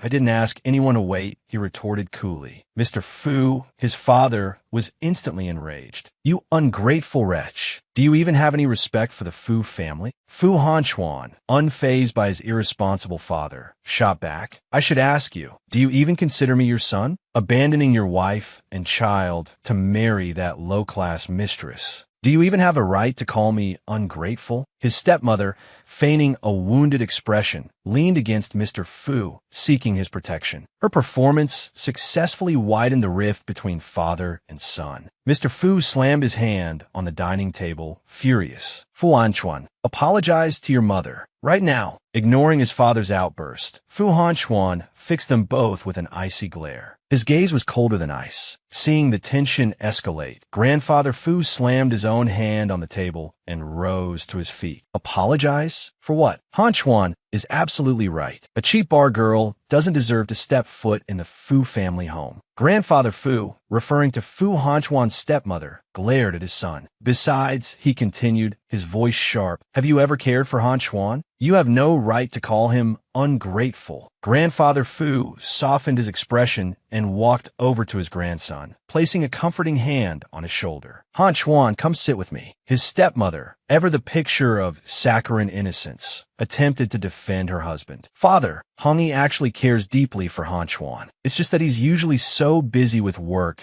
that he doesn't have time to check in on him. Grandfather Fu's face darkened. The Fu family's affairs are none of your concern, he snapped. Chastened by his tone, she fell silent. Grandfather Fu turned back to Fu Han Chuan, his expression softening into a warm smile. Han Chuan, how's work been lately? Keeping busy. Fu Hongyi, harboring a deep resentment for his eldest son, scoffed and interrupted. What kind of decent work could he possibly do? He spends all day lounging around at home or visiting the Liu family. If it weren't for his status as the young master of the Fu family, he'd be begging on the streets. Seeing his good-for-nothing son interrupt again, Grandfather Fu roared, "Enough! Quiet! Grandfather Fu's nep." Then, placing a hand on Fu Han Chuan's, he softened his tone and offered, "Han Chuan, if you're not busy at the moment, why not come work at our company? I'll make you the CEO. What do you say?" Fu Han Chuan's stepmother's face twisted with displeasure at the suggestion. Pouring on the false concern, she added her own biased commentary. Hongyi, giving him the CEO position is pointless. It would be better to give it to Minghuk. Though inwardly pleased, she continued her theatrical performance, feigning concern. Hongyi, dear, don't say that. Grandfather Fu, interrupted yet again, exploded. Damn it, you care so much for Minghuk. But is Han Chuan not your son too? He glared at Fu Han Chuan's father. Hongyi, let me tell you, they're both your sons. You cannot favor one over the other. Fu Han Chuan, utterly disgusted by the charade, responded with cool indifference. Grandfather, I won't go. Grandfather Fu, his plans thwarted, tried a gentler approach. Han Chuan, he coaxed. If you agree to work at the company, you can name your price. Anything. I'll agree to it. Grandfather Fu's reasoning was simple. Only Fu Han Chuan could salvage the company. He couldn't afford to let him leave the Fu family. Hearing the offer of any price, Fu Han Chuan decided to test the old man's sincerity. What if I want all the shares of everyone in the Fu family? He asked, his voice laced with challenge. Grandfather Fu froze, his mind racing. He had only wanted to exploit Fu Han Chuan's abilities, not relinquish any actual power. Fu Han Chuan, seeing the hesitation, knew the answer. A sardonic edge crept into his voice. So, you want me to save Fushire Corporation, but you're not willing to give up anything? How amusing. That's not how business works, grandfather. The thinly veiled mockery wiped the conciliatory expression from Grandfather Fu's face. Fu Han Chuan, he barked, you are a member of the Fu family. You have an obligation to help the company. You have no right to refuse. Fu Han Chuan stood up, his face a mask of cold fury. Oh really? He asked, his voice dangerously low. Has the Fu family ever treated me like one of its own? His icy gaze swept across the faces at the table. You are the family. I am nothing but an outsider who shares your blood. A heavy silence descended upon the dining room. No one dared to challenge him. Disgusted by their hypocrisy and the futility of the situation, Fu Han Chuan turned to leave. I won't disturb your family dinner any longer, he said, his voice devoid of emotion. Goodbye, Fu Han Chuan. Grandfather Fu roared, slamming his fist on the table. If you walk out that door, don't ever come back. Fu Han Chuan didn't hesitate. Is that so? He replied, his voice glacial. I couldn't ask for more. And with that, he walked out. Grandfather Fu, trembling with rage, collapsed back into his chair, speechless. You, Fu Minghuk, seizing the opportunity to play the dutiful son, rushed to his grandfather's side with medication and water. Grandfather, don't be angry, he said, feigning concern. Take your medicine. He then added, with false understanding. He'll understand your hardship eventually. And then, naturally, he'll come to the company and lend a hand. Grandfather Fu's fondness for his other grandson grew with these words. Minghuk, if your brother understood my intentions even half as well as you do, I wouldn't have to worry so much. Fu Minghuk seized the opportunity, crouching down and looking at his grandfather with feigned sincerity, continuing his performance. All it will take is for elder brother to face some difficulties out there. Then he'll understand how important the Fu family support truly is. Grandfather Fu quickly fell for Minghuk's manipulative scheme. He snorted in agreement. You're right. Without the Fu family, how could he live so comfortably? A sinister smile spread across his face as he made his decision. I want him to know that no one but the Fu family can help him. Having decided, he immediately turned to instruct Fu Minghuk, use the company's official website, to announce to everyone that from today onwards, the Fu family will no longer manage anything related to Fu Hanchuan. Fu Minghuk, his goal achieved, felt a surge of triumph, but maintained a facade of concern. Grandfather, I don't think this is a good idea. Grandfather Fu cut him off. Say no more. Just do as I say. Yes, grandfather, Minghuk replied, bowing his head with a sly, barely concealed smirk. With his objective of isolating Fu Hanchuan accomplished, he returned to his office, put his feet up, and barked orders at his subordinates. Quickly post on Weibo and inform everyone that Fu Hanchuan has severed ties with the Fu family. Hanging up, he gloated, thinking that merely spreading the news that the Fu family was no longer supporting Fu Hanchuan wouldn't change his life much. Only by severing ties completely will the world turn its back on him. That's my true goal. Only then will Fu Hanchuan's life truly become difficult. I want everyone to know that I am the only true young master of the Fu family and the sole heir to the Fu Corporation. Yes, this position can only belong to me, Fu Hanchuan. I will forever keep you beneath my heel. He burst into laughter, reveling in his perceived victory. The next day at school, as the bell rang 3 times, ring, ring, ring, the teacher addressed the students. Tomorrow there will be a parent-teacher meeting. Remember to tell your parents to attend on time. If there are no questions, class dismissed. The classroom erupted in a cacophony of groans and complaints. Why do they insist on having parent-teacher meetings every few weeks? Seriously, parent-teacher meetings are a student's worst nightmare. A red-haired youth propped his chin on his hand and sighed dramatically. I'm doomed. My dad's going to kill me. Another student abruptly stood and approached Chin-san's desk, curiously inquiring about her family situation. Chin-san, your parents must be thrilled to come to the parent-teacher meeting knowing you got first place, right? Chin-san, anticipating this question, responded with a firm, they won't be coming. Chin-san had just arrived home, not long after Chin-soru. Inside the living room, their mother was busy selecting an outfit for tomorrow's parent-teacher meeting. Seeing Chin-soru, she called out, Ruru, tomorrow, Mom will go to school with you.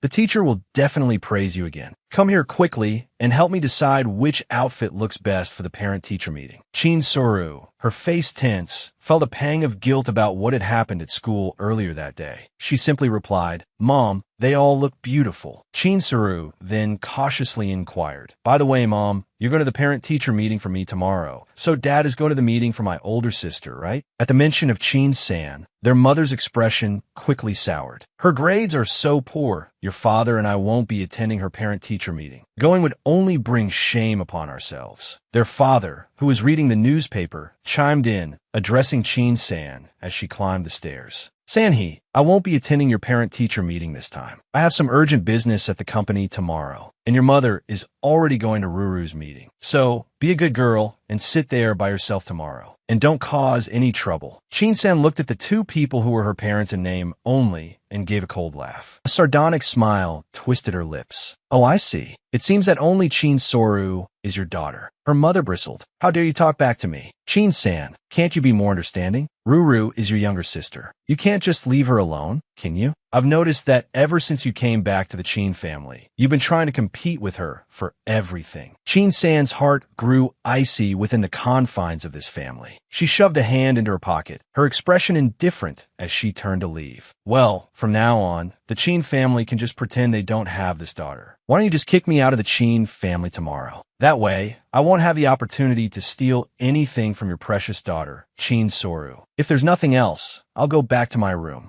Mr. and Mrs. Chin watched her retreating figure with immense displeasure. Only Chin-soru felt a surge of triumph. Her plan had worked. This way, Mr. and Mrs. Chin remained blissfully unaware of Chin-san's first-place win in the recent school-wide competition. The day of the parent-teacher meeting arrived. Countless parents flocked to the school. The red-haired girl walked arm in arm with with Chin San down the hallway. I heard your parents don't have time to attend your meeting, she said. A group of students trailing behind Chin Soru seized the opportunity to giggle and whisper amongst themselves. A barrage of criticisms directed at Chin San echoed through the halls. Everyone knows Chin San is being kept by someone. Her parents are probably too ashamed to show their faces. No, I heard Chin San is from the countryside. Her parents are too cheap to come. If that's the case, she's really pathetic. Almost every parent was present for the parent-teacher meeting. Only Chin San, the unwanted child, had no one. Chin Soru, listening from the sidelines, beamed with smug satisfaction. The red-haired girl, hearing the whispers, immediately rolled up her sleeves, ready to pounce on the gossiping students. What did you just say? Seeing her friend's fiery reaction, Chin San quickly intervened, holding her back, and said pompously, "Oh, I heard you all got the lowest scores this time. You must want to be just like me, not wanting your parents to come to the parent-teacher meeting, right? But unfortunately, none of you will get your wish." The disrespectful girls, hearing Chin San speak, were instantly silenced, their faces darkening. The girl with short hair, fuming, clenched her fists and tried to retort. "Chin San, even if our grades are worse than yours, our character is much better." Chin San gave a mocking smile. "Oh really? Is that so?" She crossed her arms arrogantly and continued her interrogation. "Then tell me specifically. Let me hear how my character is so terrible. Why don't you take a look at yourselves? Every time you see me, you start gossiping. As far as I'm concerned, that's not the behavior of someone with good character." The short-haired girl, speechless and unable to respond, turned to Chin Soru for help. "Chin Soru, say something. Chin Soru, say something." Chin Soru finally spoke. All right, there's no need to say any more." Putting on a pitiful expression, she launched into her usual act. "Chin San, don't be so harsh. She's just being enthusiastic, worried that you're being kept by sugar daddy." Chin San felt a surge of anger. Her face turned icy, a chilling aura surrounding her. "Kept by a sugar daddy? Aha! Chin Soru, you're very clever." Chin San pointed coldly at the group in front of her. "And all of you, constantly saying I'm being kept. Have you forgotten the principal's orders? The punishment for spreading rumors without proof is severe expulsion. I advise you to control yourselves. You better watch your mouths, or you might find yourselves unexpectedly expelled one day." Chin San's words had an immediate effect. The girls' faces paled. They covered their mouths, not daring to utter another word. The tense atmosphere was broken by a chorus of excited whispers from down the hall. "Wow, so handsome." The newcomer was Fu Hanchuan. Today, he wore casual clothes that somehow accentuated his striking good looks, captivating every girl in sight. Even Chin San's pink-haired friend felt her heart flutter. Chin San,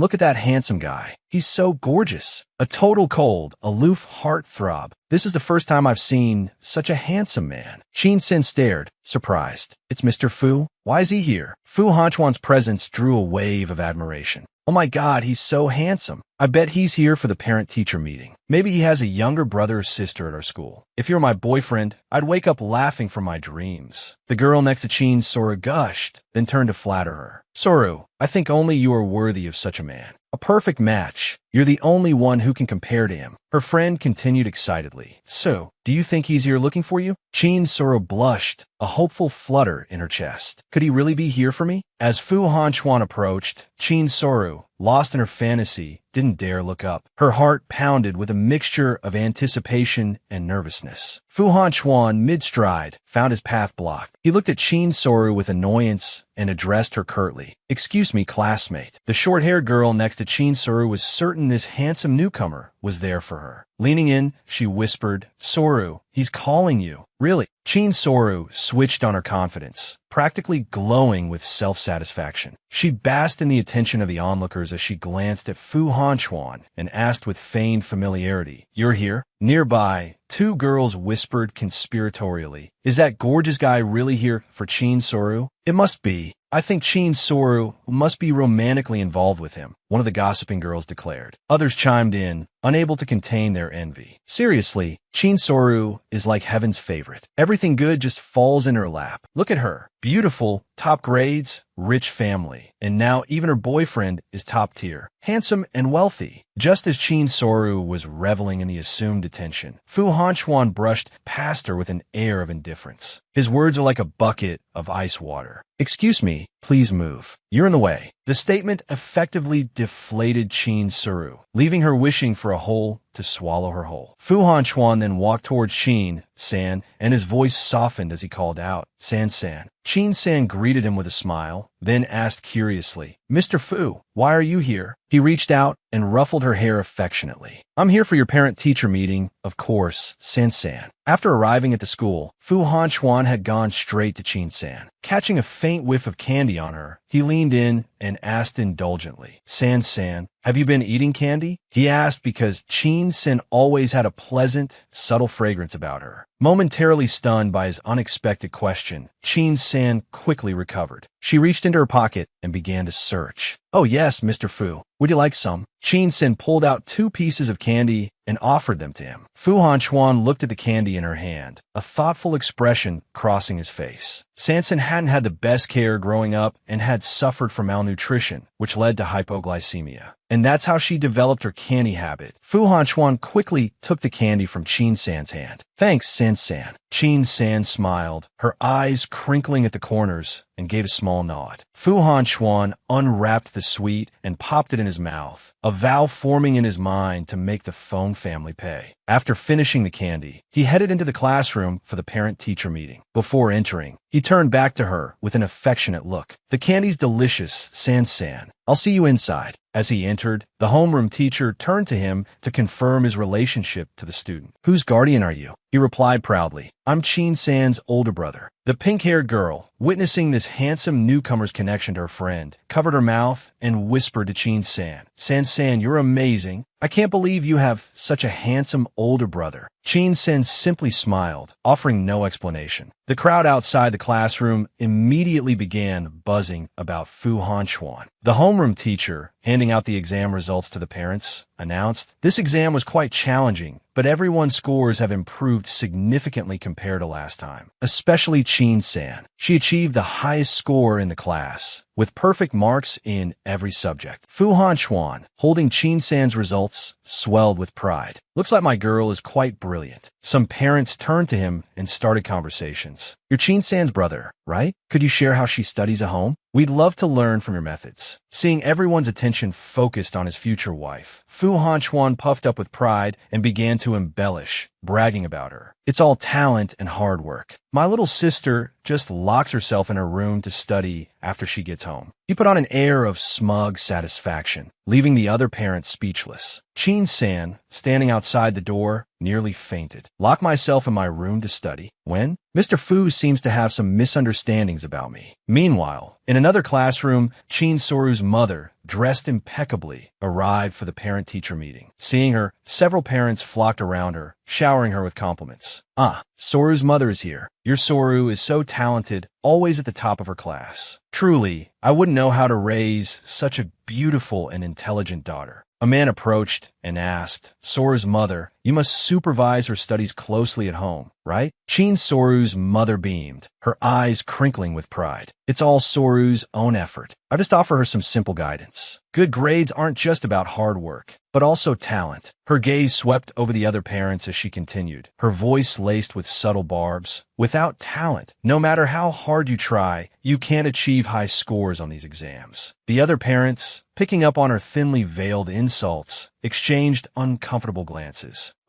Isn't she just subtly referring to my daughter? Implying that no matter how much she studies, she won't achieve anything. The other parents' goodwill towards Qin Soru's mother evaporated. Each silently fumed. "So what if her daughter's scores are high? My child's scores aren't so bad as to deserve such criticism." The parents dispersed, no longer wanting anything to do with Qin Soru's mother.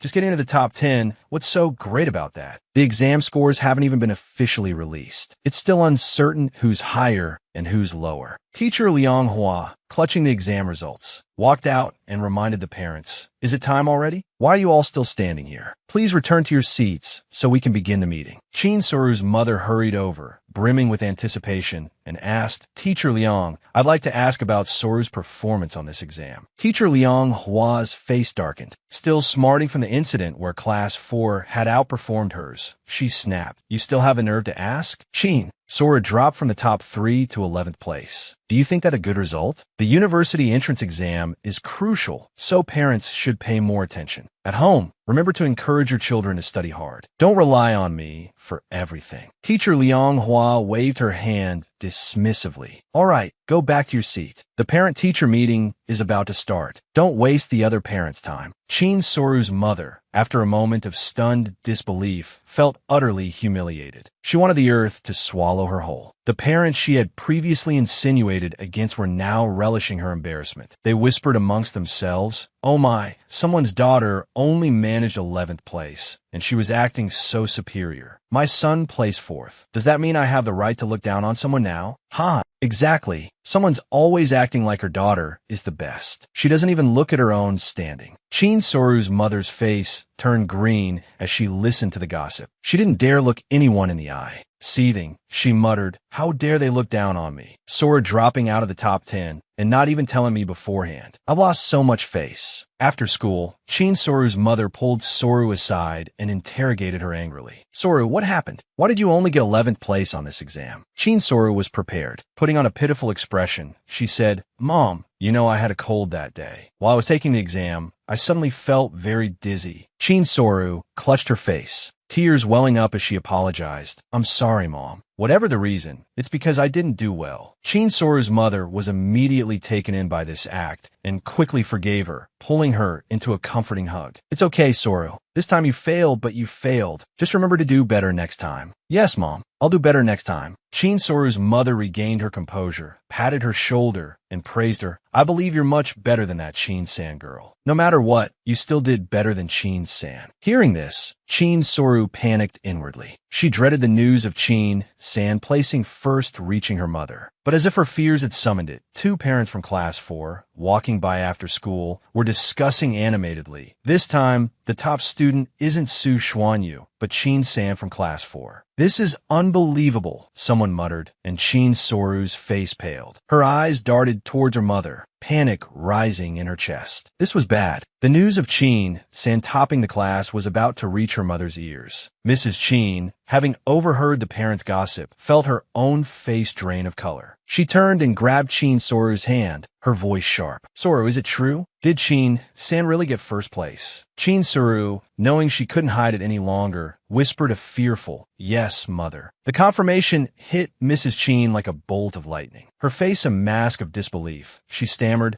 "How is that possible?" Quick as a flash, Chin Soru concocted a lie. Putting on her most innocent expression, she said, "During the exam, we were in the same room. Sister kept looking down. It seemed unusual, but she's my sister, so I didn't want to tell the teacher." Chin Soru thought she'd successfully navigated the situation, but her mother's next words stopped her cold. "Soru, your classroom has cameras, doesn't it? Come on, let's go report her." Panic flared hotter than ever in Chin Soru's chest. Terrified of her lie being exposed, she desperately grasped at straws. "No, mother, we can't. If sister is caught cheating, won't it damage the Chin family's reputation?" Putting on a facade of naive concern, she clung to her mother's arm. Mrs. Chin paused, considering her daughter's words. There was logic there. Relenting, she flicked Chin Soru's forehead affectionately. "Soru, I know you're thinking of your sister," she said, her voice dripping with fondness, "but she certainly won't appreciate it. So if this happens again, don't be so forgiving. If she cheats again, tell the teacher." "Yes, mother. Let's go home," Chin Soru replied, leaning against her mother,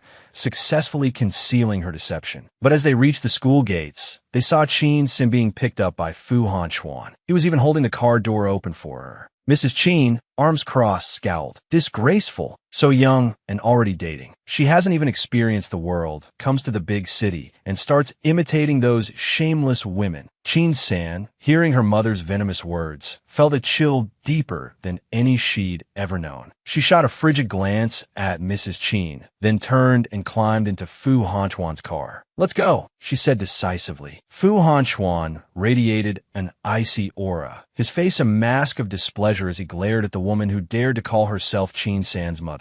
Mrs. Chin, undeterred, continued her tirade. "How could I have given birth to such a child? She treats me like I'm invisible." Fu Hanchuan's jaw tightened. He revved the engine, sending a cloud of exhaust fumes billowing towards Mrs. Chin Qin and Qin Suru, effectively silencing them. As the car carrying Qin San disappeared, Mrs. Qin felt a surge of resentment. Qin San wasn't even a fraction as good as Qin Soru. She turned and beamed at her favored daughter, stroking her hair. Soru, I'm so lucky to have you. Basking in her mother's affection, Qin Soru smiled brightly, a triumphant sneer forming in her mind. Qin San, you'll never be as good as me in mother's eyes. After taking Qin San out for dinner, Fu Hanchuan, as usual, drove her back to the Qin family home. Before saying goodbye, he handed her a pink bag. A doting voice rang out. Qin San, have some candy. Qin San happily accepted. She noticed the bag was filled with her favorite candies. She hadn't realized he'd been so attentive. Thank you, Mr. Fu, she said, popping a candy into her mouth. All her previous frustration seemed to melt away, replaced by a sweet, sugary bliss. She cupped her cheek, a sweet smile playing on her lips. It's delicious. Thank you, Mr. Fu. Seeing her happy expression brought a smile to his own face. He gently stroked her hair with a warm hand, his gaze unwavering and full of affection. As long as you like it, he murmured, his eyes locked on hers. But Qin San hadn't arrived. Teacher Liang Hua seized the opportunity to assert her authority. She slammed a stack of papers onto the desk and demanded loudly, "Where is Qin San?" Late again. Such a student. No sense of responsibility. Faced with teacher Liang Hua's overbearing attitude, the students of class 4 remained silent. 5 minutes later, Qin San arrived. She stood at the doorway and calmly announced, "I'm here." Teacher Liang Hua's face flushed with anger. "Qin San," she snapped, "you're 5 minutes late. Don't think that just because you're ranked first, you could get away with this." Qin San stood in the doorway, her gaze steady and unreadable as she looked at teacher Liang Hua. She remained silent, infuriated by her perceived defiance. The teacher slammed her hand on the desk again. "With that attitude," she scolded, "you show no respect for your elders. Next time, you won't be so lucky." "Fine, Qin San. It seems you don't want to be in this class anymore. Is that right? Stand outside." Teacher Liang Hua waited expectantly, thinking, if you don't want to stand outside, then beg me. But contrary to her expectations, Qin San turned and left the classroom without a word. The teacher watched her go, fuming, but unable to do anything. A student with red hair stood up, protesting, "Teacher, I was late too. If Qin San has to stand outside, then I shouldn't be in class either." Seeing this defiance, teacher Liang Hua pointed a finger and yelled, "Oh, so you want to join her? Get out." Her behavior sparked discontent among the students of class 4. Qin San's deskmate also stood up, raising a hand. "Teacher, I was late too." Then a multitude of hands shot up. "Teacher, me too. Me too." Another boy couldn't help but chime in. "But teacher, weren't you late too?" For the first time in her life, teacher Liang Hua faced such widespread opposition. She trembled with rage. You're rebelling, aren't you? Class 4, are you all disobeying me?" Looking at the indifferent faces of class 4, teacher Liang Hua was consumed by fury. "Fine, a worthless class like this. Who else would teach you besides me? Don't come begging me to come back." With that, she grabbed her teaching materials and stormed out. The classroom erupted in excited chatter, deliberately loud enough for teacher Liang Hua to hear. That old witch is finally gone. Qin San leaned against the window, watching teacher Liang Hua's face alternating between green and red as she stalked past. A faint, mocking smile played on her lips. Seeing Lu Ming's continued silence, Fu Hanchuan, understanding his cousin perfectly, tossed in the car keys. "Take it and go," he said. Lu Ming's face lit up like a Christmas tree. Overjoyed, he clutched the keys as if afraid Fu Hanchuan might change his mind. "Whoa, the fancy car keys. It seems sister-in-law is really important to you, brother." Having gotten what he wanted, Lu Ming quickly recounted the day's events at school. "Brother, do you know Liang Hua, Qin San's English teacher? She's always antagonizing sister-in-law at school. Last time, sister-in-law was clearly in the right, but that woman even tried to frame her for cheating." Fu Hanchuan's eyes darkened. "Accused Qin San of cheating?" he asked, his voice chilling. Sensing the growing menace radiating from his cousin, Lu Ming quickly backpedaled. "Ah, brother, that's all been resolved. Sister-in-law proved her innocence and even made Liang Hua apologize in front of the whole school." He twirled the keys around his finger. Then sister-in-law got punished for being late, but everyone in the class stood up for her, which made Liang Hua so mad she ran to the administration office to complain. She even said she'd never teach English to Class 4 again. But,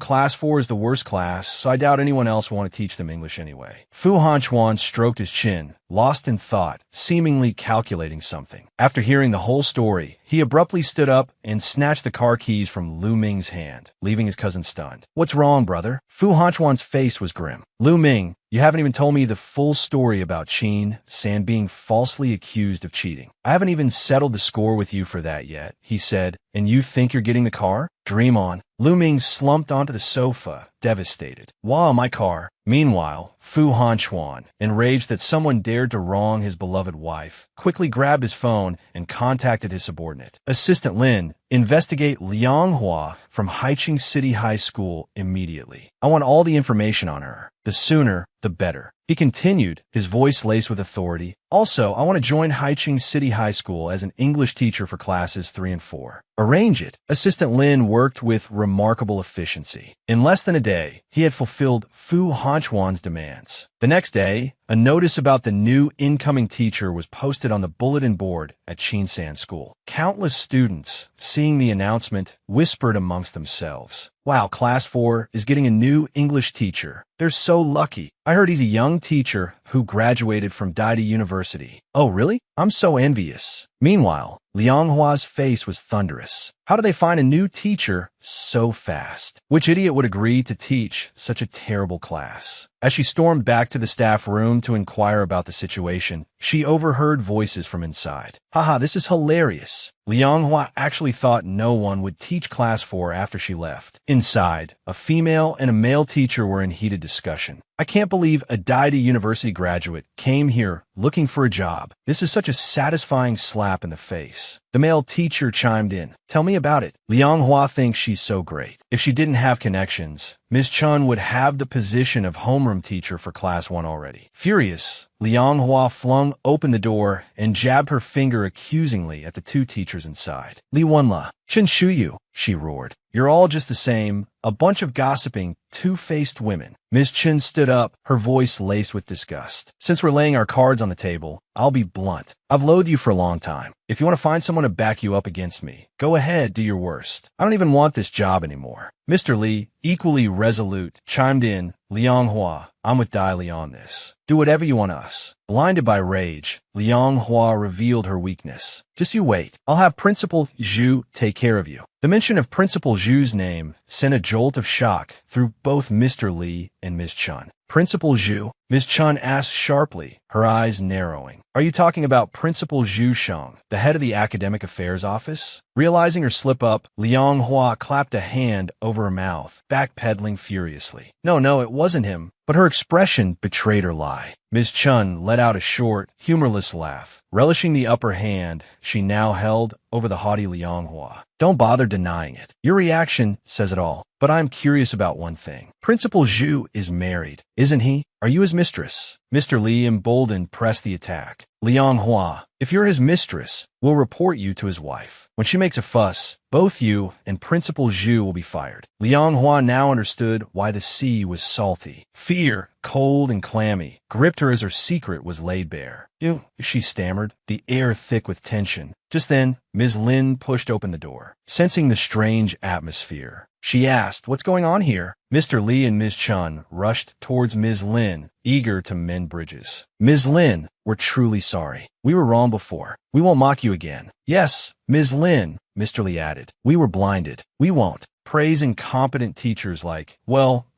anymore." Watching the three of them unite, Liang Hua crumpled the paper in her hand, her fury simmering. She blamed everything on Qing San. "Qing San, just you wait," she seethed. Moments later, the bell rang, signaling the start of class. Whispers drifted from Class 4. "I heard our new English teacher graduated from Didu University. He's here. He's coming." Fu Hanchuan, impeccably dressed, strode into the classroom. He stood at the podium, his presence commanding. "Hello, everyone. My surname is Fu. You can call me Mr. Fu." The class was instantly captivated by his handsome features. "Wow, oh my God, am I dreaming? Is he really not a celebrity? How can someone be this good-looking?" With a gentle smile directed solely at Qing San, he announced, "The top scorer on this exam will be the English class class representative. Qin San, hearing her name, looked up, a mixture of surprise and disbelief in her eyes. Mr. Fu, she thought. What is he doing here? Her deskmate, eyes sparkling with admiration, seemed to echo her thoughts.